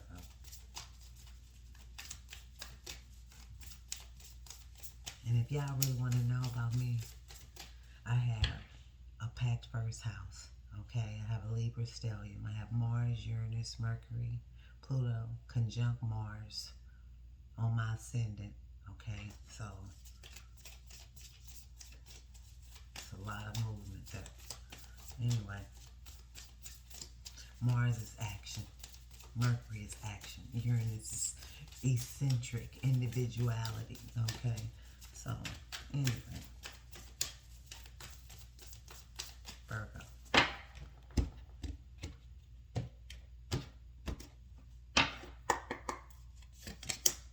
Ooh, Virgo, Earth. Connect with fire, okay? So what I like to do when I get this card, this is 12, breaks down to a 3, okay? Also, in my opinion, what this to me means is connected to Pisces. Pisces is his 12th house. Break that down to a 3. It's about communication. It could be communication with your spirit guides. It's the underworld there, okay? So I'm sorry that I'm having to say this, but when I get intuitive hits like that, I cannot hold back, okay? I doubt myself at times, so I just need to speak on what I feel intuitively. So basically, connecting with fire could have some significance. Now, this could be sitting around fire. This could be manifesting by way of using fire. Okay. This could also be lighting a candle for your ancestors to see how that flame move. Okay. When you have no air flowing through the home and you have a candle that's flickering, you're not alone. Your ancestors are there with you. Okay. Do your research and see how fire, talk to you. Okay. But this is Most High asking you how to care for self at this moment is connect with fire.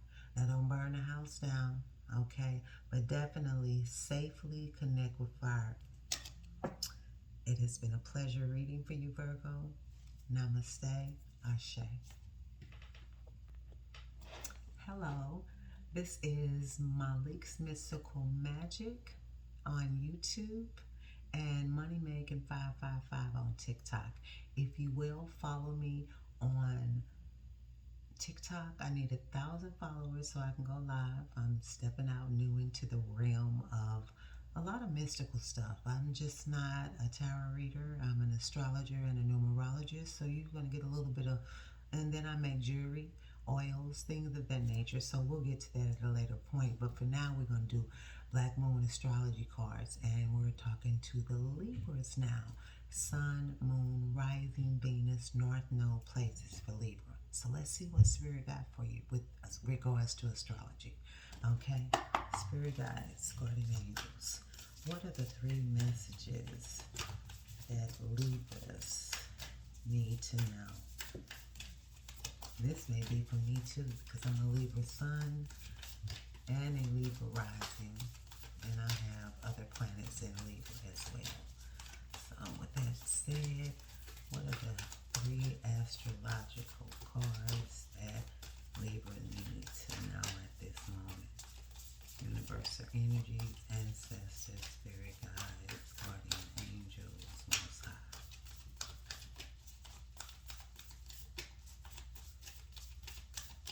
Libra.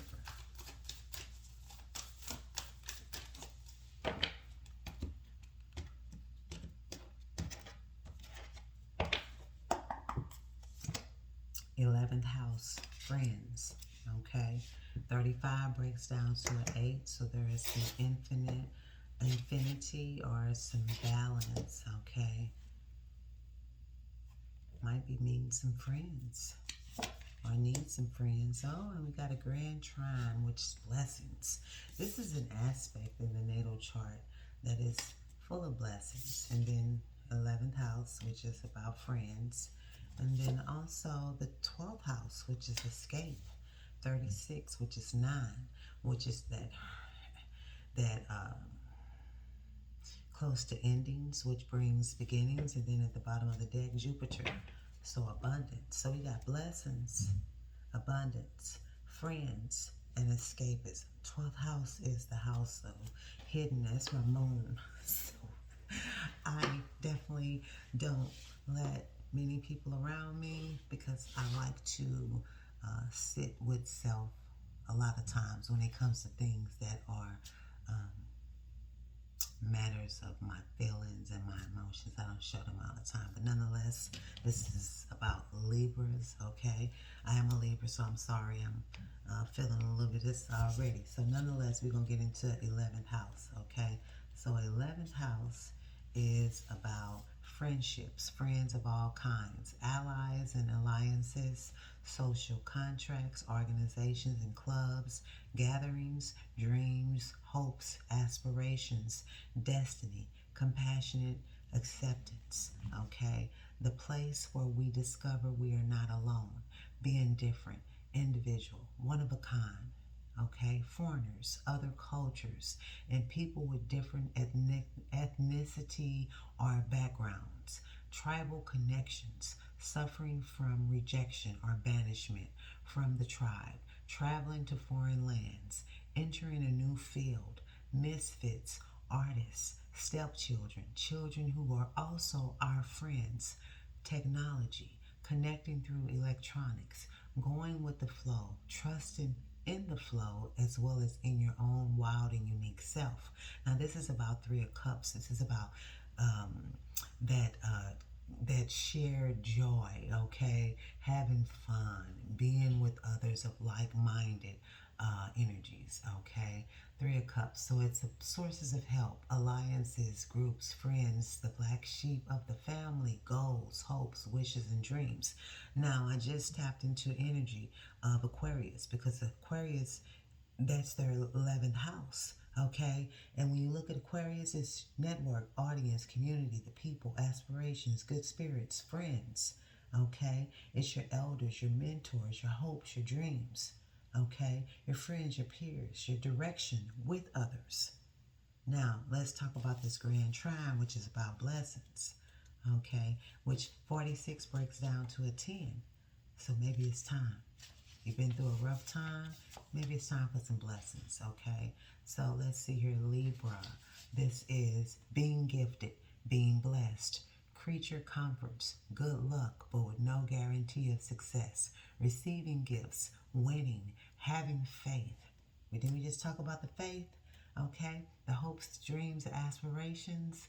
This is also good luck, okay? This is literally being in the moment, okay? This is wanting to play instead of work, unrealistic expectations, avoidance, okay? Which is probably why we got escape here, okay? Avoidance, escapism, I just said it, fantasy, easy flow. Even though I'm reading this card here, okay, I'm reading Grand Trine Blessings, okay. This is literally the lack of complications, easy enhancement of natural gifts, taking the easy way out, seeing no need to push the limits, artistic sensibility, dream catchers, hidden potential, contentment, euphoria, harmony, innocence, childhood, getting along with others, being empathic, being at one with others, sweetness, gentleness, privacy, the inner world, acceptance, satisfaction, striving for peace, experiencing disconnect, and stasis. Okay, forgive me. But this is about harmony, completion, being in a good place, easy flowing energy, opportunity, and contentment. This is the card in the tarot deck as Temperance. Okay, Temperance is waiting for things to balance out. It takes time for that. It takes patience for that.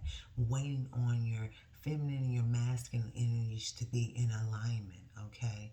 So this is the Temperance deck, okay, in the regular Rider-Waite Tarot, okay? So that is the Grand Trine, okay? Now, we're going to talk about the 12th house, the next card that you have, which is 36, which is 9, okay?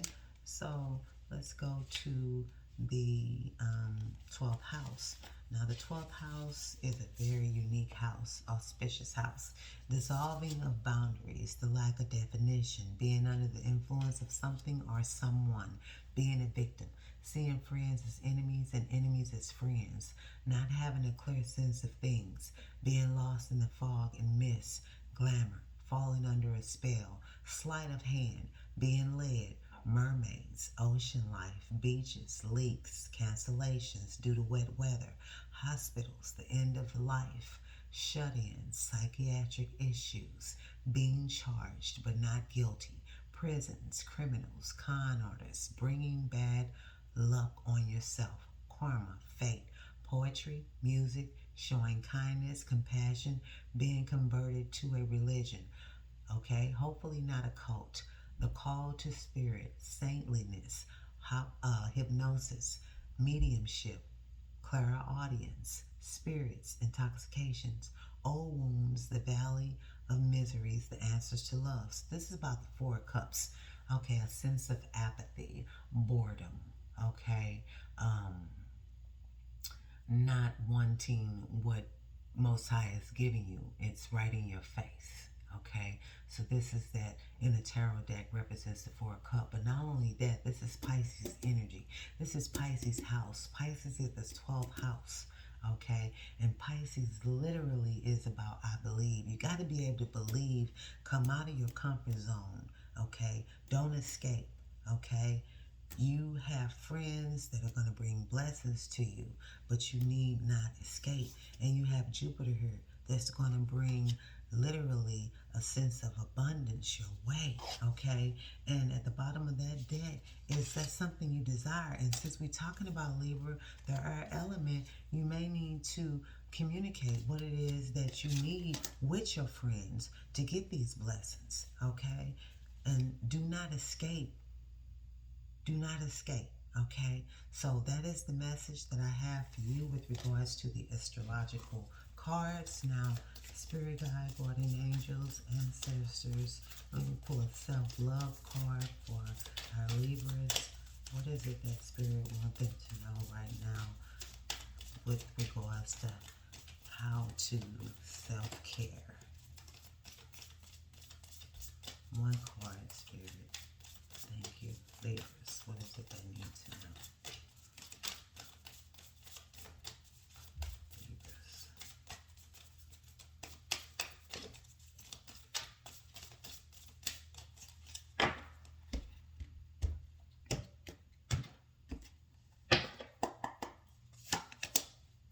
Hydrate.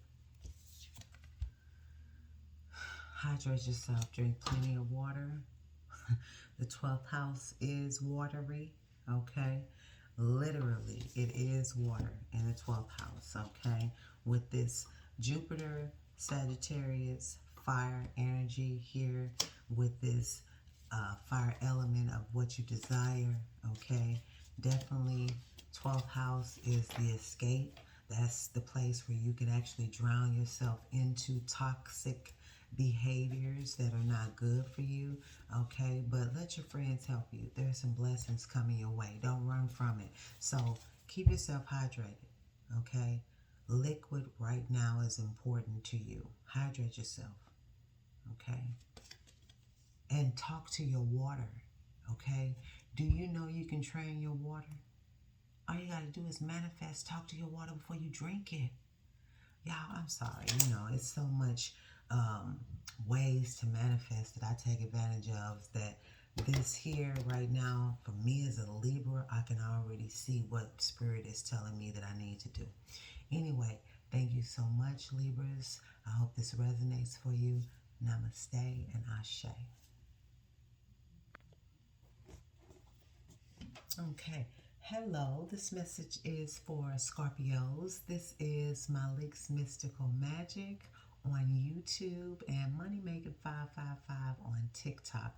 I am in need of followers on TikTok and subscribers on YouTube. So if you're seeing the snippet of this on TikTok, click the YouTube icon, which will take you to my page, Malik's Mystical Magic, where you can see the full video, okay?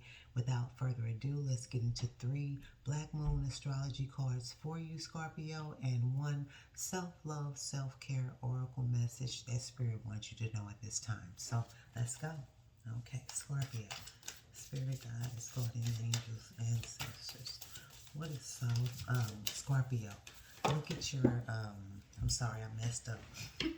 Look at your sun, moon, rising, Venus, and North Node places when it comes to, if this resonates with you, if you have your natal chart, what's transiting, what's in your natal chart, and what's transiting your natal chart. Okay, so Scorpio, what are the 3 astrological messages, spirit guides, ancestors?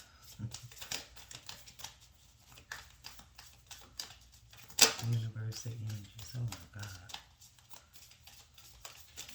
The first house and the last house. Well, no. Scorpios.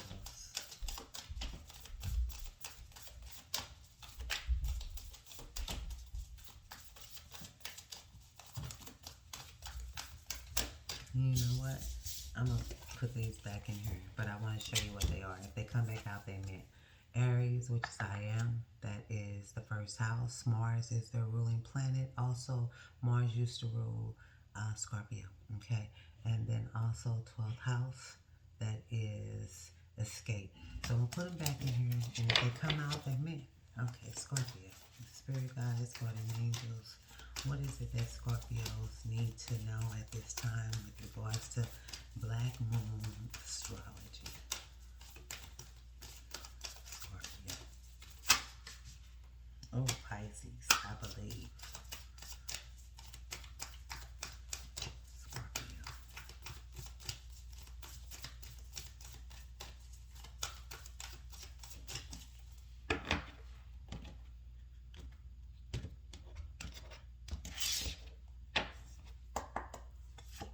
That is Grand Cross, the Provoker. A lot of people are getting that. Pisces, I believe. So this was meant to come out. Here it comes. Okay. And then also Leo, I will. Okay. So there is some tense aspect that's going on that's going to be rewarding, but you got to go through the fire, so to speak, to get to that point. You believe, having that sense of, I know this will work. Have that belief system. That is your mantra. Pisces energy is I believe. Also, Scorpio, you have the willpower, the strength, the endurance, the courage to do. Your mantra is for the Leo, I will. At the bottom of the deck, the 11th house, friends, that could be significant for you. So 47 breaks down to an 11, which is a master number, okay? And then you break it down even further, that's 2, that's balance, okay?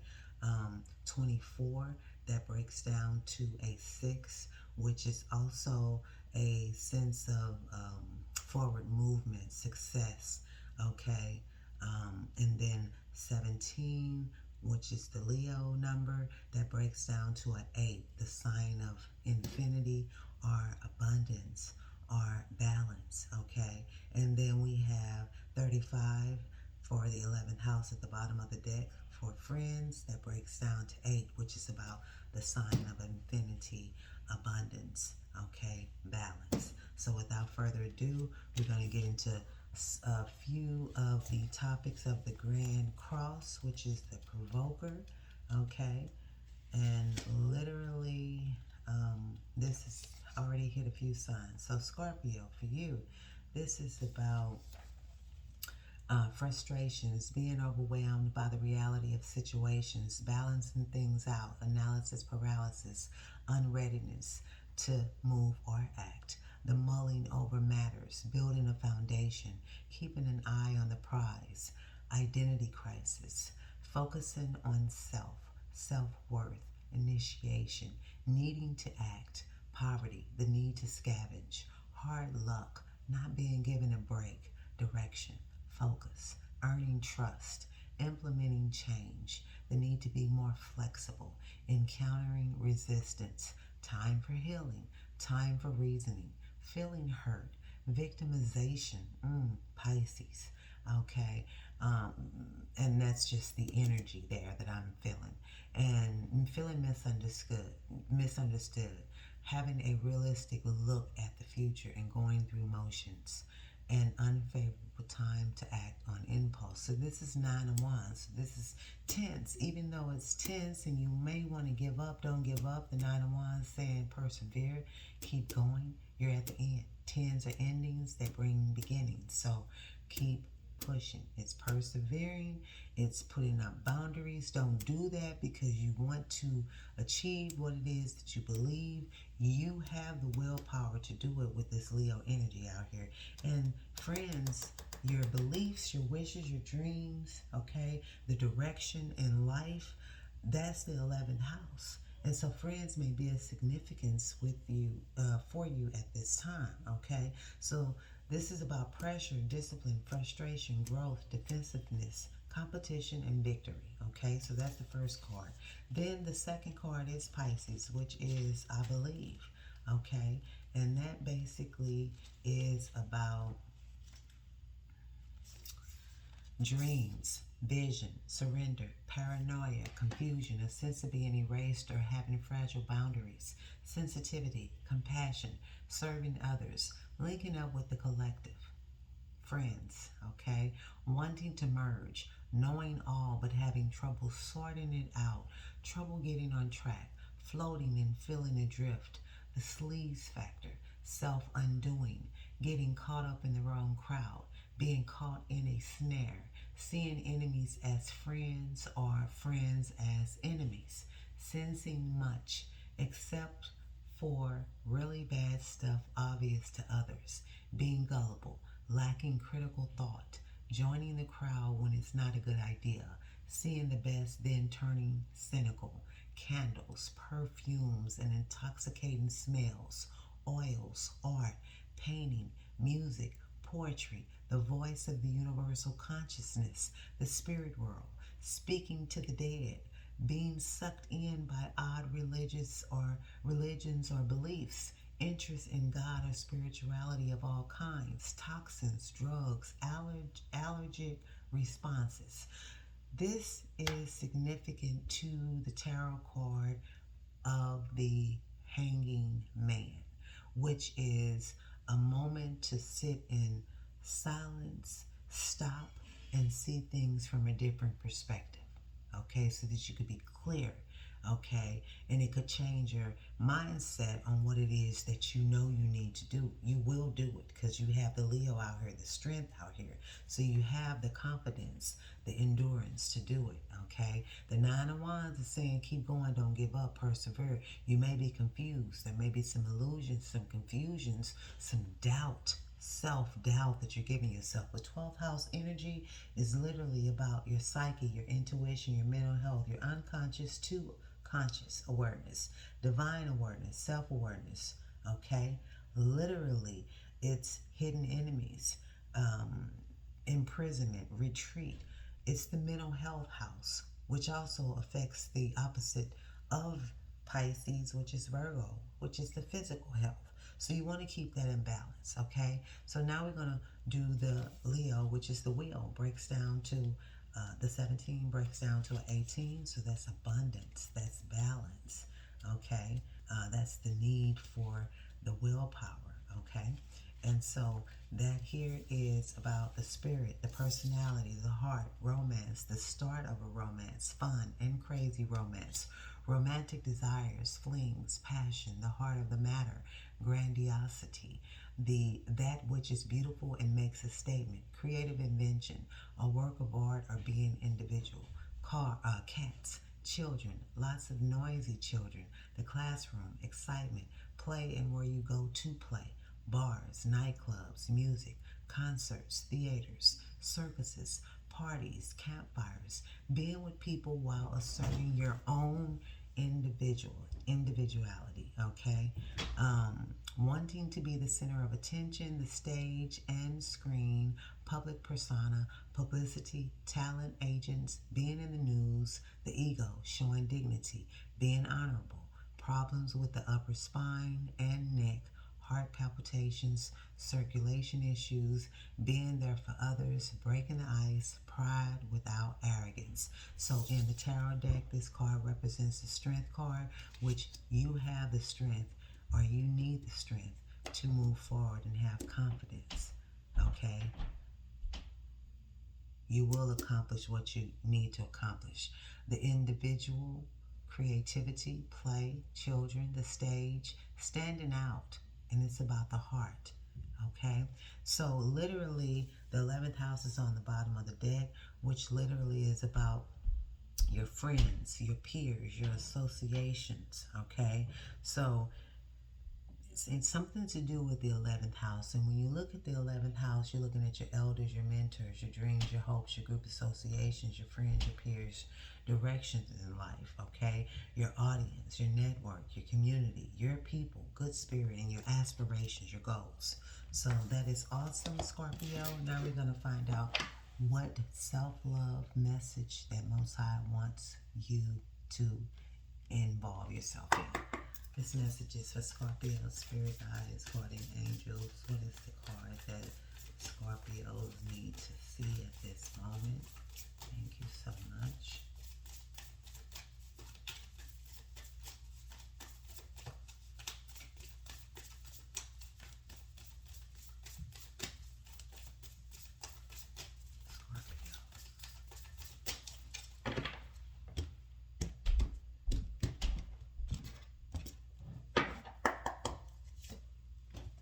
chanting, okay?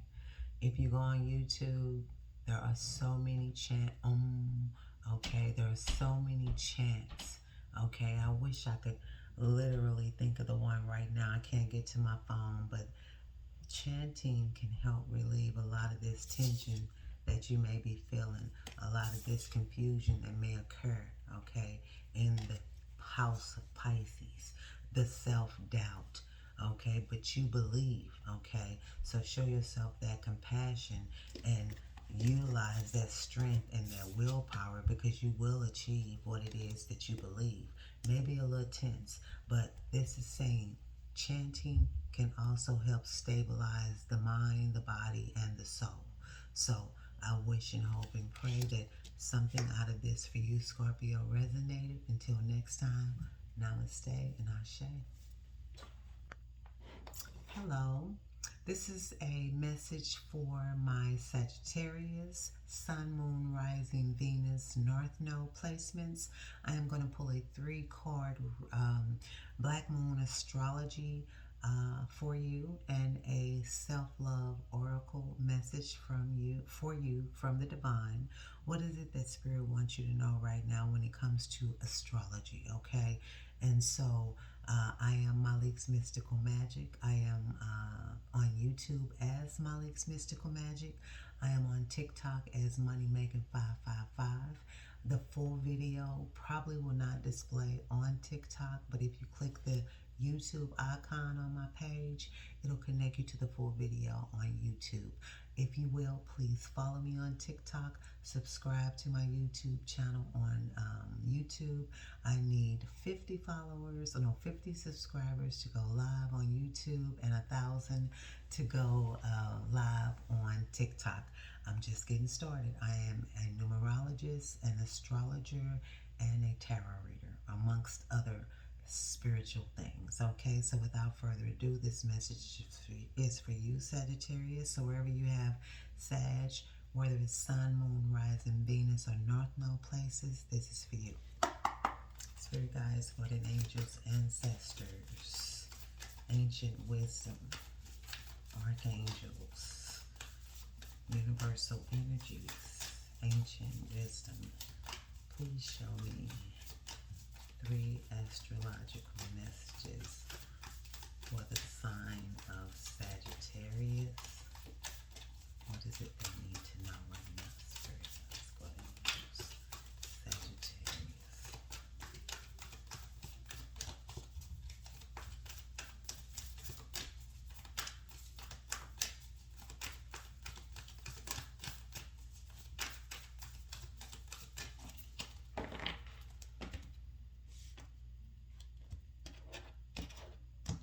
Sagittarius, okay. We have Jupiter, your ruling planet. It's about abundance. Ain't that something? Okay. We have you showing up in your own reading, Sagittarius, about what you see. Okay. And then, and then we have the moon, which is about your soul. Okay. Oh, wow. And then at the bottom of the deck, part of fortune, which is increase. That's where you feel happy, okay? That's where you feel an ease for things to come naturally to you. Abundance. That's where you're most happiness. So where you see the part of fortune in your natal chart, that is the area in which you are, things come to you easy. You're happiest there, okay? That is where you'll have an increase easy, okay? So with that said, Jupiter, which is your ruling planet, Sagittarius, is about abundance. So let's get into it, okay? And so it's crazy because we're going to talk about philosophy, religion, higher education, international affairs, publishing, advertising, travel, your world view, journeys, the place of God, literally, study, spirituality and divination, okay, and publishing. So basically, any of those topics can bring about abundance because Jupiter is a blessed planet, okay, but it also is expansive, okay, so it can expand whatever it touches. So 7 which is a spiritual number, okay? Reason why I'm connected to 7 so much is I'm a life path 7. So normally most of my intuition, most of my answers come from the Most High. When I meditate, when I sit in silence, my moon is in the 12th house, okay? So I'm normally focused on spirit naturally, okay? I get this divine hermit wisdom by way of just sitting in silence. But nonetheless, for you, Jupiter, okay? Sagittarius, the message is for you as follows. Expansion, wide, open range, moving on to better things, greener pastures, fortune, the lifting of obstacles, respite after a time of stress or turmoil, the high road, opulent objects, indulgence, the payoff, drunkards, recreational drug use, being excessive, being generous, showing generosity, humor, being kingly or queenly, a benevolent ruler, religion, spiritual ideas, spirit quest, scriptures, religious texts, the higher mind, wanting to see the meaning behind life, churches, priests, the Catholic Church, astrologers, places of learning such as universities, schooling, teachers, the law, being free, having a purpose, openness, showing tolerance, being all inclusive, honor, having gratitude, having goodwill. The colors are violet, purple, and royal blue. This is also about large animals, especially large dogs, horses, and forms. In the tarot deck, this card is associated to the Wheel of Fortune. And when that divine timing comes around, the Wheel of Fortune in the upright brings blessings, brings an opportunity, destiny, fate, okay, to come your way. So this is about changing luck, fortune, high ideas, sense of purpose, and the strength to go on. Oh, I love that. Okay, so now let's talk about you, Sagittarius. This is your reading. You came out in your own reading, okay, which is powerful to me. But nonetheless, let's keep it moving.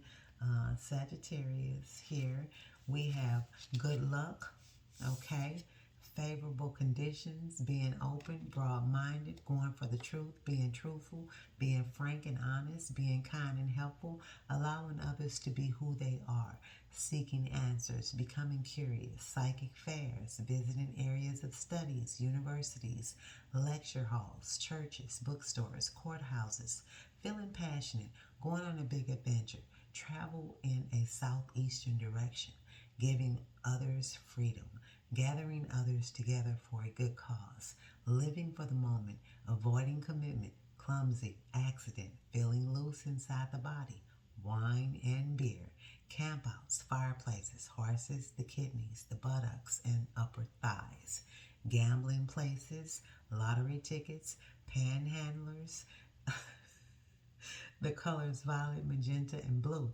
This is about the Six of Wands, okay? This can be about ego. It's about moving forward. It's about winning a tough battle. It's about success, okay?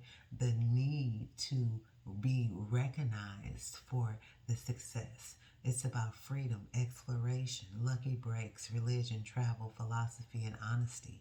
Because your motto is you're seeking, you see, okay, and you are going towards that, which is why a lot of Sagittarius end up in higher education, foreign travel, um, um, philosophy, religion, spirituality, things of that nature. You want to know more. You have a higher mind. Okay. Now let's talk about the soul, which is 2. That's balance. Okay. So let's see here. Let's talk about the soul. And the soul basically is your feelings, your emotions. Okay. And so this is here. Nighttime, the soul, feelings, high emotions, sorrow, being moody, feeling restless, betrayal, protection, okay?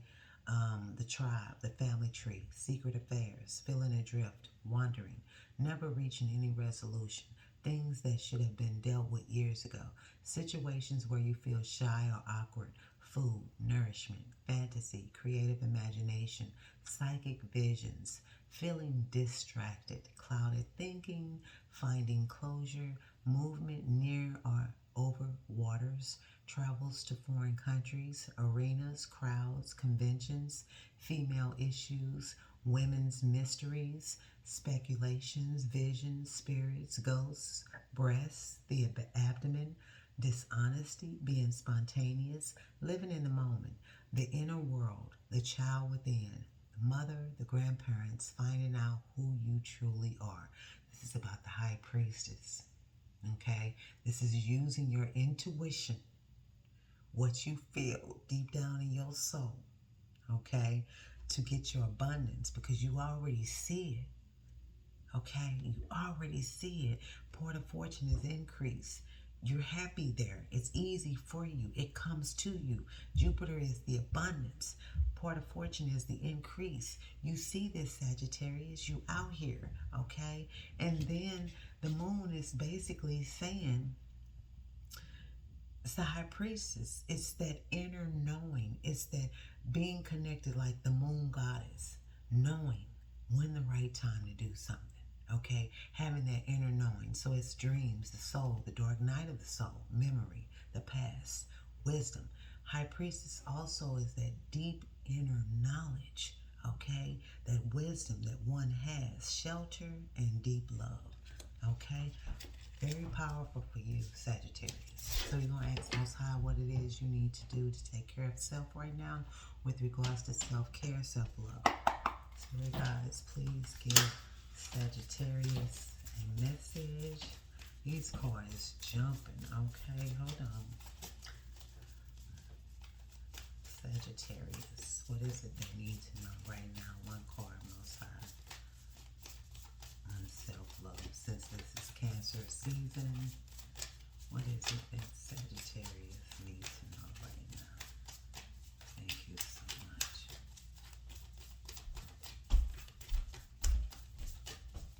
Sagittarius.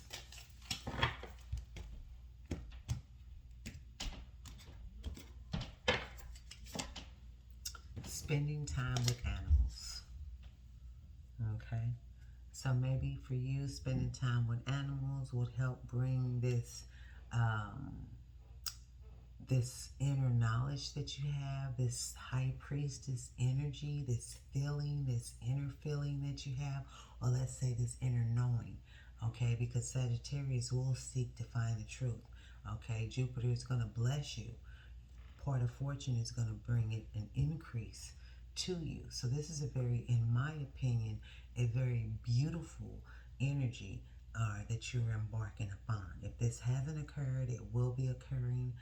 But also, what I see here is energy work as well. So align your chakras so that you can be in divine accordance to receive these blessings that's coming towards you. Something that you know intuitively within yourself that's coming. So spend time with animals, okay? Spend time with animals. That's the number 12. That's the Pisces house. Also, break it down further. It's 3. It's communicating. It's building, okay? Something that you intuitively know, okay? It's going to bring abundance to you, okay? Something that you're seeking is going to bring abundance to you because you know you have an inner knowing that this is going to increase abundance for you. So I hope and pray that this message resonates for you, Sagittarius. Until next time, namaste, ashe. Hello, this message is for Capricorn. Hey Capricorns, Sun, Moon, Rising, Venus, and North Node. This is your girl, Malik's Mystical Magic. I am on YouTube under Malik's Mystical Magic, on TikTok, Money Making 555. There's only going to be a snippet of this video that's going to play on TikTok. Click on the YouTube link or the icon on my TikTok page. That'll take you to my YouTube channel where you'll see the full video. Of course, I don't have it time stamped, but eventually I'll get there. Okay, Spirit say get out there. And that's what I'm doing. So without further ado, Capricorn, let's get into your energy. What are the 3 black moon astrological messages that Most High wants you to know? What is the 1 oracle self-love message that Most High wants you to know? Okay, Capricorn. Most High, spirit guides, guardian angels, ancestors, ancient wisdom. What is it that the Capricorns need to know at this time? 3 messages from the Black Moon astrological energy deck here.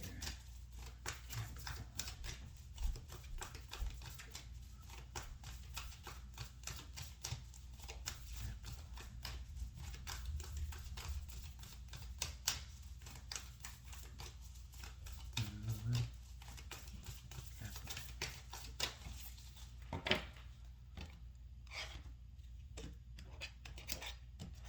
Okay, Capricorn. First card out, Uranus. So that is going to be, that's the planet that rules Aquarius. So there's something that is going to be unexpected, something innovative, creative that may occur. Okay, Mercury. That is a different mindset. That is literally the ruling planet for Virgo, for Gemini. Okay, that's 3rd house energy. It's the card of 3. Okay, so we have 9 here, which is something that's going to change the game. Okay, Uranus. 3 here is something that's going to help connect the dots. Okay, so it's about Mercury, the mind. Okay, that ancient wisdom is what I'm seeing. And then also solar eclipse. So a revolution. Okay. Oh, wow. And then at the bottom of the deck, transformation. So from what I'm saying, these are some very unique planets here, because you got Uranus, you got Mercury, and you got Pluto. And then you got the ecliptic or the karmic points of the nodes, which is the eclipse, where the eclipses take off. So this is a solar eclipse, which puts the spotlight on something that needs to be revolutionized. Now, the lunar eclipse is something that you feel. It's the moon eclipse, so it's a deep feeling, okay? But the solar is a visible, something that's seen. But nonetheless, let's get into it. Uranus is your first card, okay? And that is a card of genius. That's the ruling planet for Aquarius. So this is rapid changes, shocks, jolts, sudden transformation, okay? You already got Pluto here at the bottom of the deck, which is transformation. You might have to sacrifice something, Neptune energy here, but I'm not going to keep going because I can read from the bottom of the deck as well as the top. So we're going to stay right here. Uranus, okay? This is the unexpected, revolution, government overthrows, rebellion, bucking against authority, turbulence, and upset in the usual patterns, unpredictability, being knocked off balance, relocation, feeling shattered, being erratic, not staying on the course, innovation, originality, novelty, the taboo, the sense of being different, going against the status quo, countercultural, the avant-garde, alienation from your peer groups, estrangement, autism, genius, intuition, intelligence, ingenuity, innovation, bolts of insight, a leap in consciousness, acts of discovery, computers, the World Wide Web, brotherhood and sisterhood, homosexuality and bisexuality, transgender people, skies, lightning, thunder, and stormy weathers. Okay, now let me say this. This is the second time or the fourth time I read this card. I have I don't have any issue with no type of human being. It's your heart and your mind that I'm attracted to. Whatever orientation you have, that is on you. I'm a Libra. I have no judgment, okay? I accept you as who you are. Your energy will dictate to me how you are. Your sexual orientation has nothing to do with how I interact with you, okay? So this is just the card of Uranus, the topics that Uranus involved itself with, okay? And so then we're looking at lightning, thunder, stormy weather, electric, blue, oddballs, nerds, science, physics, electromagnetism, research, technology, robots, science, fiction, flight, space, travels, planets, outer space, UFOs, aliens, and foreigners. This is about the tower deck in the bottom of, in the tarot deck. This represents the tower deck, something unexpected. Transformation is Pluto. Here is something unexpected. There is a change, an ending of something and the beginning of something new, which could bring you some genius energy, okay? This is also about change, revolution, shocks, technology, genius, alternative lifestyles, okay? So, hey, let's go. Capricorn, Mercury is the next card that I'm going to talk about, and that's about the mind, okay? Mercury rules Virgo, where they analyze, rules Gemini, where they think, okay?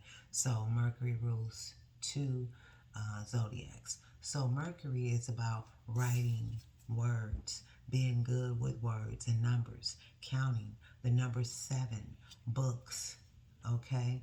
Magazines, libraries, reading, the post office, mail, the internet, telecommunications, software, speech, impromptu speaking, incessant talking, communication, debates, the key to knowledge, teachers and education, having deep penetrating perception, exactitude, sharpening your wit, comedy, using humor. Capricorns are very humorous too.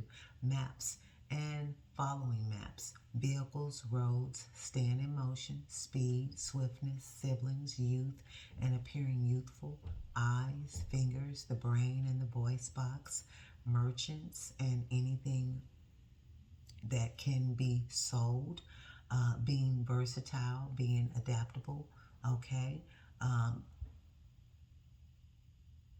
Gemini and Virgo modality is mutable. That is an adaptable energy. So you need to adapt to something, okay? So that is the modality, okay? So Pisces, Virgo, Gemini, Sagittarius is the modality of, just said it, adapting, okay? So that's something that you need to keep that in mind. Being expressive and animated, as above, so below, okay? Playing pranks, being a trickster, lying when the truth serves you better, remaining elusive, talking while not listening, being hard to pin down, remaining deft and outwitting any opponents. So the Mercury here, the card that represents this energy is the Magician. You have all the tools you need. You've learned a lot. You've consumed a lot in your mind, okay? So you have the intellect with the swords. You have the passion with the wands. You have the love with the cup. And you have the determination with the earth. So when you manipulate energy to your betterment, you become the magician to manifest what it is you need to manifest. Okay, so you've been thinking about something. Okay, there is an opportunity that's going to come in that is going to affect your mindset, but also bring in some major changes. You got transformation at the bottom of the deck, solar eclipse, which is something eclipsing out of your life, okay, or in your life, whatever that is, wherever this eclipse takes place, especially with the upcoming eclipse, okay. Then also Uranus is a planet of unpredictability, okay. Wild card. So this Mercury here is about speaking, travel, speed, coordination, okay, argument, and technology. So let's go to the next card, which is solar eclipse for you, Capricorn, okay. And that is solar eclipse is literally rapid change in direction or life path, rising to sudden challenges, changing in job or residence, major adjustments in the home and family situations, breaking old patterns, being pushed in new directions, self-mastery, working with the shadow, feeling lost, being in the dark, facing what needs to be faced, willingness to reinvent, being thrown off balance, then finding your balance once more. A shakedown, starting a new path, being zapped into awareness, becoming present, being required to awaken, okay? Being no longer able to rely upon the familiar. This is Two of Wands. This is moving progress. This is planning and moving forward. What you've been thinking about, the solar eclipse here is going to push you towards that. This idea, this innovative, creative, unexpected change that you are going through right now, Capricorn, is something that's going to bring crisis, change, divorce, dissolution, breakdown, build up, relocation.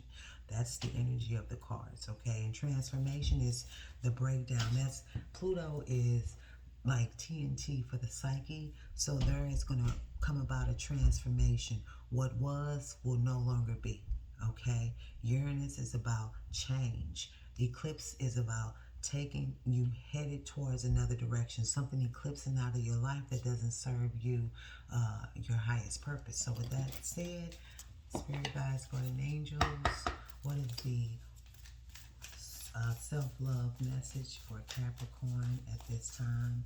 What is it that they need to know with regards to self-love? Since we're in Cancer energy right now, what is it that the Capricorns need to know? So you got three. Actually, nope. I'm not going to take all of them because I didn't do it for the other zodiac. So let me go back to the drawing board. Capricorn. One card, please, for the Capricorn spirit guides. Thank you.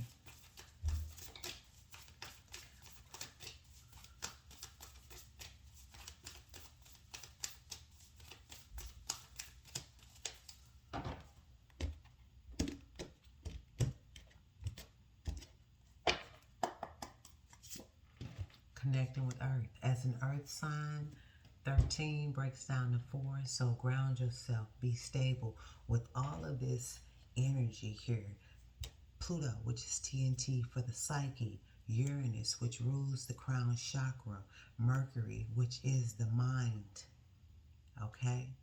These are all inner thoughts that are going on, so connect with the earth to stay grounded. Okay, and one simple exercise, it could be barefoot, walk outside, put your feet on dirt and grass, at least 15 minutes to connect to Earth's electromagnetic energy so that you can stay grounded as you go through these changes. Okay, I hope and pray that you receive this message well, that it resonates with you, Capricorn. Until next time, namaste and ashe. Hello, this message is for Aquarius, okay? Aquarius, Sun, Moon, Rising, Venus, and North Node. I will be pulling 3 Black Moon astrology cards for you and a self-love oracle message for you. What it is Spirit wants you to know right now with regards to your astrology. So for my astrology enthusiasts out there, I am an astrologer, I am a tarot reader, and I am a numerologist, okay? So you never know what you get here, but if you will, follow me on Money Making 555 on TikTok. I need followers so I can go live. Follow me and subscribe to my channel on YouTube, Malik's Mystical Magic. If you go on my TikTok, Money Making 555, click on the YouTube icon. That will connect you to YouTube where you're able to see the full video. I don't think TikTok will let me display this full video. But until then, until I get there, this is how I got to do it. So for you, this is a message for you, Aquarius. What it is you need to know at this time. Let's get into it. Spirit guides, guardian angels, ancestors, most high, ancient wisdom. What is it that the Aquariuses need to know right now when it comes to astrology? The Black Moon. Thank you so much, Aquarius.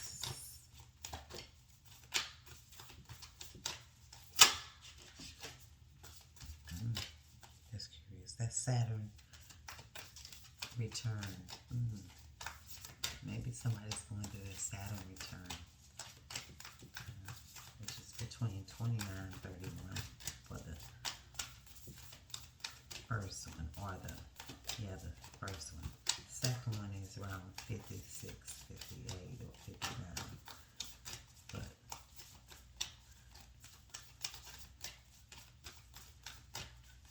Aquarius, what do they need to know right now, Spirit?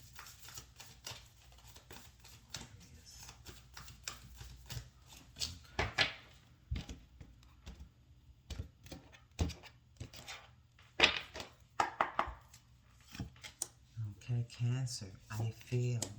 Taurus, I have. And Aries, I am. At the bottom of the deck, we have Black Moon Lilith, which is the mystery.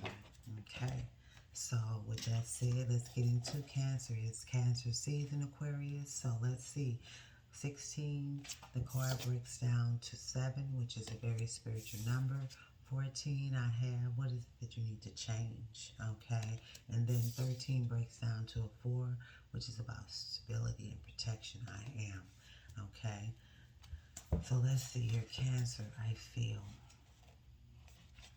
Okay, so Cancer, it is about women, kind women, female mysteries. And Black Moon Lilith, do your research. She is a female mystery. Okay, also, it is about the breast, the mother, pregnancy, early life, the soul, what happens at night, the night sky, witches and their powers, creative imagination, okay?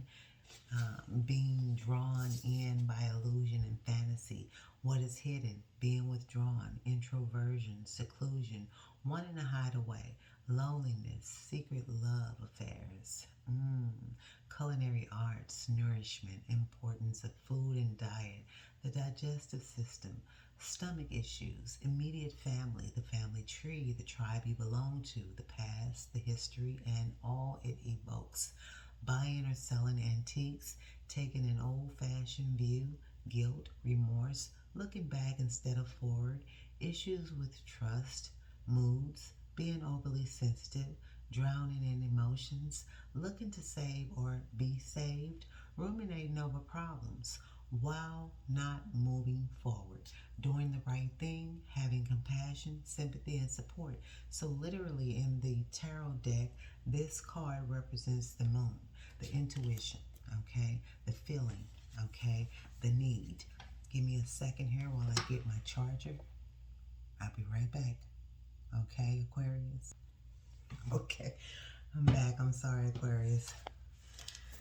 I was about to lose power. Okay, so nonetheless, we're talking about the moon. So that's your intuition, so that's your inner awareness, memory, the past, hiding, seclusion, mothers in the womb. Okay, so this is for you, Aquarius, to know. Also, we have Taurus, which is I have. Okay, and that is about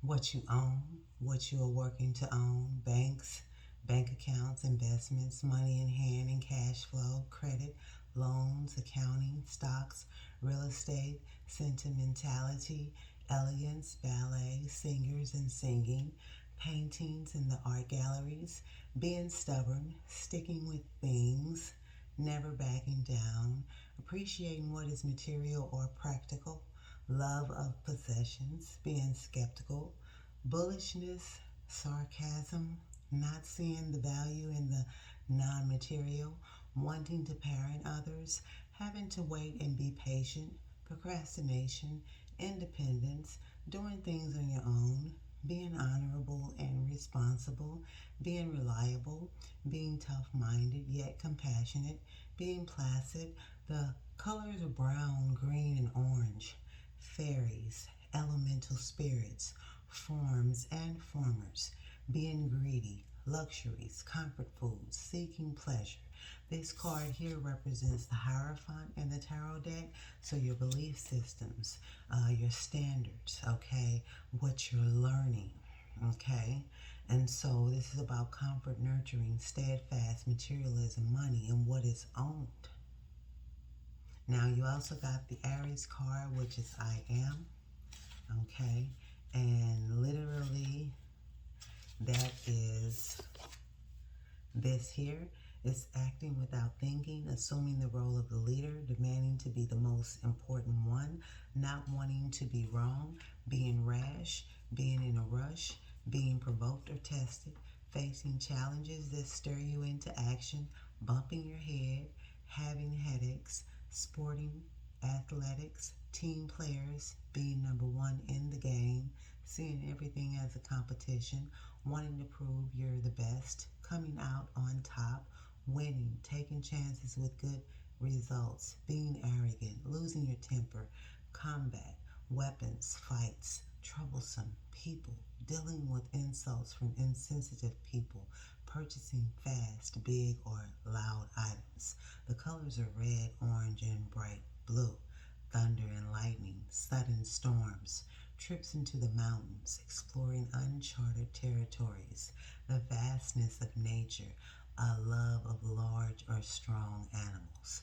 This is reminiscent of the tarot deck Ace of Wands. Okay, so new ideas, taking action. Okay, moving forward. Okay, you are. What are you? What do you feel? What do you have? That's who you are. And this dark energy here, okay, the Lilith, do your history on Lilith, Black Moon Lilith, okay? But literally, this is about competition, zest, lust, speed, feelings stirred, being a leader, weapons, and sports. So let's get into it. It's Most High Spirit Guides. What is it that the Aquariuses need to know with regards to self-love? Can you please give me one card for the Aquarius on what they need to know with regards to self-love? Thank you so much.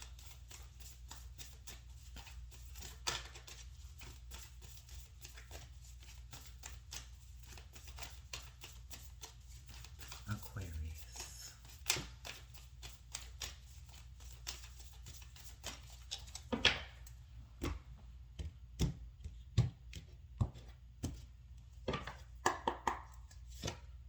Make an altar.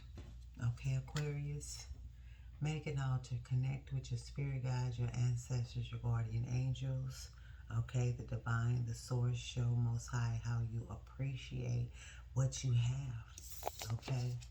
Express how you feel and acknowledge who you are. Okay? Even the dark side of who you are. Okay? Make an altar. That is the message for you. I hope and pray that it resonates in some form or fashion, Aquarius. Until next time, namaste and ashe. Hello, Pisces. This is Malik's Mystical Magic on YouTube. This is Money Making 555 on TikTok. I am in need of subscribers and followers, as I am an astrologer, I am a numerologist, and I am a tarot reader. So I am going to pull 3 Black Moon astrology cards for you, Pisces, and 1 self-love card for you. What Spirit wants you to know right now. So without further ado, let's get into it. This is Malik. For those who haven't seen me, hi. Okay. Pisces, what is it that Most High wants you to know at this time? 3 cards. Oh, Black Moon Lilith keeps coming out. She's come out for a lot of the signs already. Pisces, what are the 3 astrological cards that need to come out for you, Pisces? Pisces.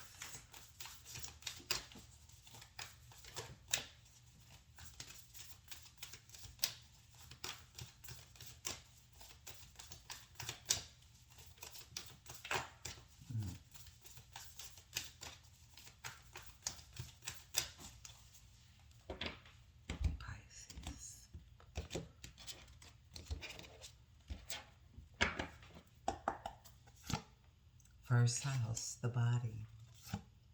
Part of fortune, increase.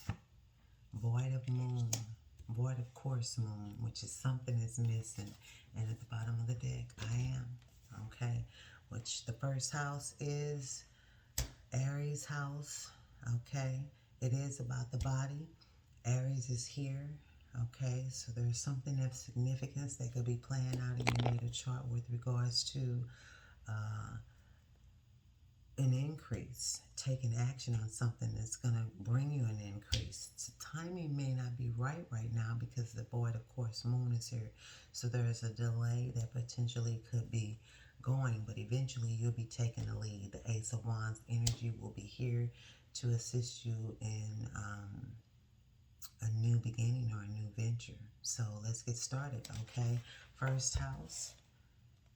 It breaks down to a 25, which is a 7 of divinity, connection to source, okay? And so that basically is the physical body, the head and the circulatory system, fluctuations in blood pressure, health regimens, bodybuilding, working out, improvements in physical appearance, your attractiveness, presentation before the public, the self, the concept of I am, the concept of I am, the concept of I am, okay? Just had to highlight that. Recognition and reputation, personal strengths, vitality, defense, and battles, challenges, being singled out, mannerisms, getting upset, feeling excited, working on your own without help, realizing a dream that is yours alone, a solitary path, issues brought forth from early childhood, destiny in the making. So this card associated in the tarot deck is the Fool that's taken a leap of faith, blindly taking a leap of faith, knowing that your spirit guides, your guardian angels, your universal energies, and the Most High will be guiding your steps, okay? You take that leap of faith on that new beginning, okay? So this is about appearance, the subject of your question, the way you come across beginnings, new projects, new starts, the body, the face that you show the world, okay? Part of fortune is next. That's 45, which breaks down to a 9. Okay, you close to the end of a battle, okay? Of a journey, so to speak. 9s brings 10s that are endings, that brings beginnings. This is your first house. This is the beginning. This is the Aries, which is the first zodiac, which is the beginning, okay? So this is about inherent talents, the gift one is born with, what comes easy, what is natural, okay?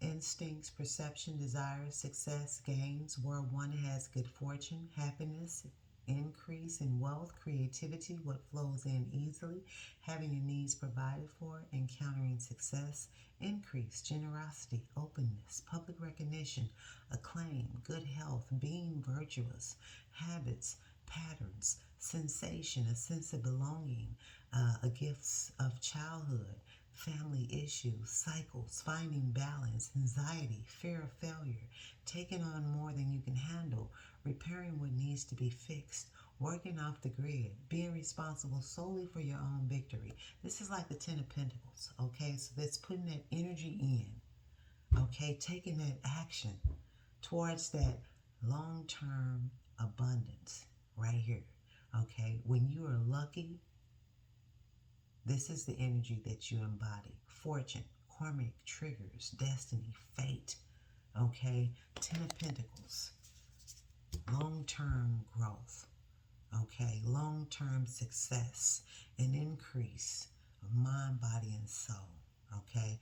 Now, the next card also is 52, equates to a 7. So that is, 7 is very significant to me as a life path 7, but it breaks down to spirituality, okay? And so for this 52 here, which is a void, of course, Spirit is saying, okay, that there may be, hold on one second here. Okay, so weather, cancellations, frustrations, delays, vagueness, hollow feelings, a sense of everything being unreal, emptiness, making mistakes, other bad decisions, promises not met, unfulfilled plans, the sleeping mind, not paying attention, false starts, matters remaining unresolved. Okay, a time to wait a while and start over, a time to float or rest, a time to disconnect, things begun requiring adjustments later, okay, inconclusive or wrong medical results, an unfavorable time to apply for a job, get married, or for non-routine medical procedures. This is like the Eight of Cups, walking away from something that does not serve your highest purpose. Silence, failed judgment, false readings, wasted effort, the wrong choice, missed opportunities, sleep and recovery. Okay, but know here, you got the body, the first house. You got Aries taking action. Okay, so this is literally about your personality traits, your physical body parts, your individual self, your outer identity, your appearance, your vibe. Okay, literally, this is about that. There's something about you that you wanting to take action on that's going to provide you with some increase here. The timing may not be right at this moment, but don't give up, okay? There is another time in which this could occur. So without further ado, Pisces, let's see what Most High wants you to focus on with regards to self-care. Pisces, Spirit Guides, what is the message that Pisces need to know at this moment? Pisces. What is the message that Pisces need to know at this moment?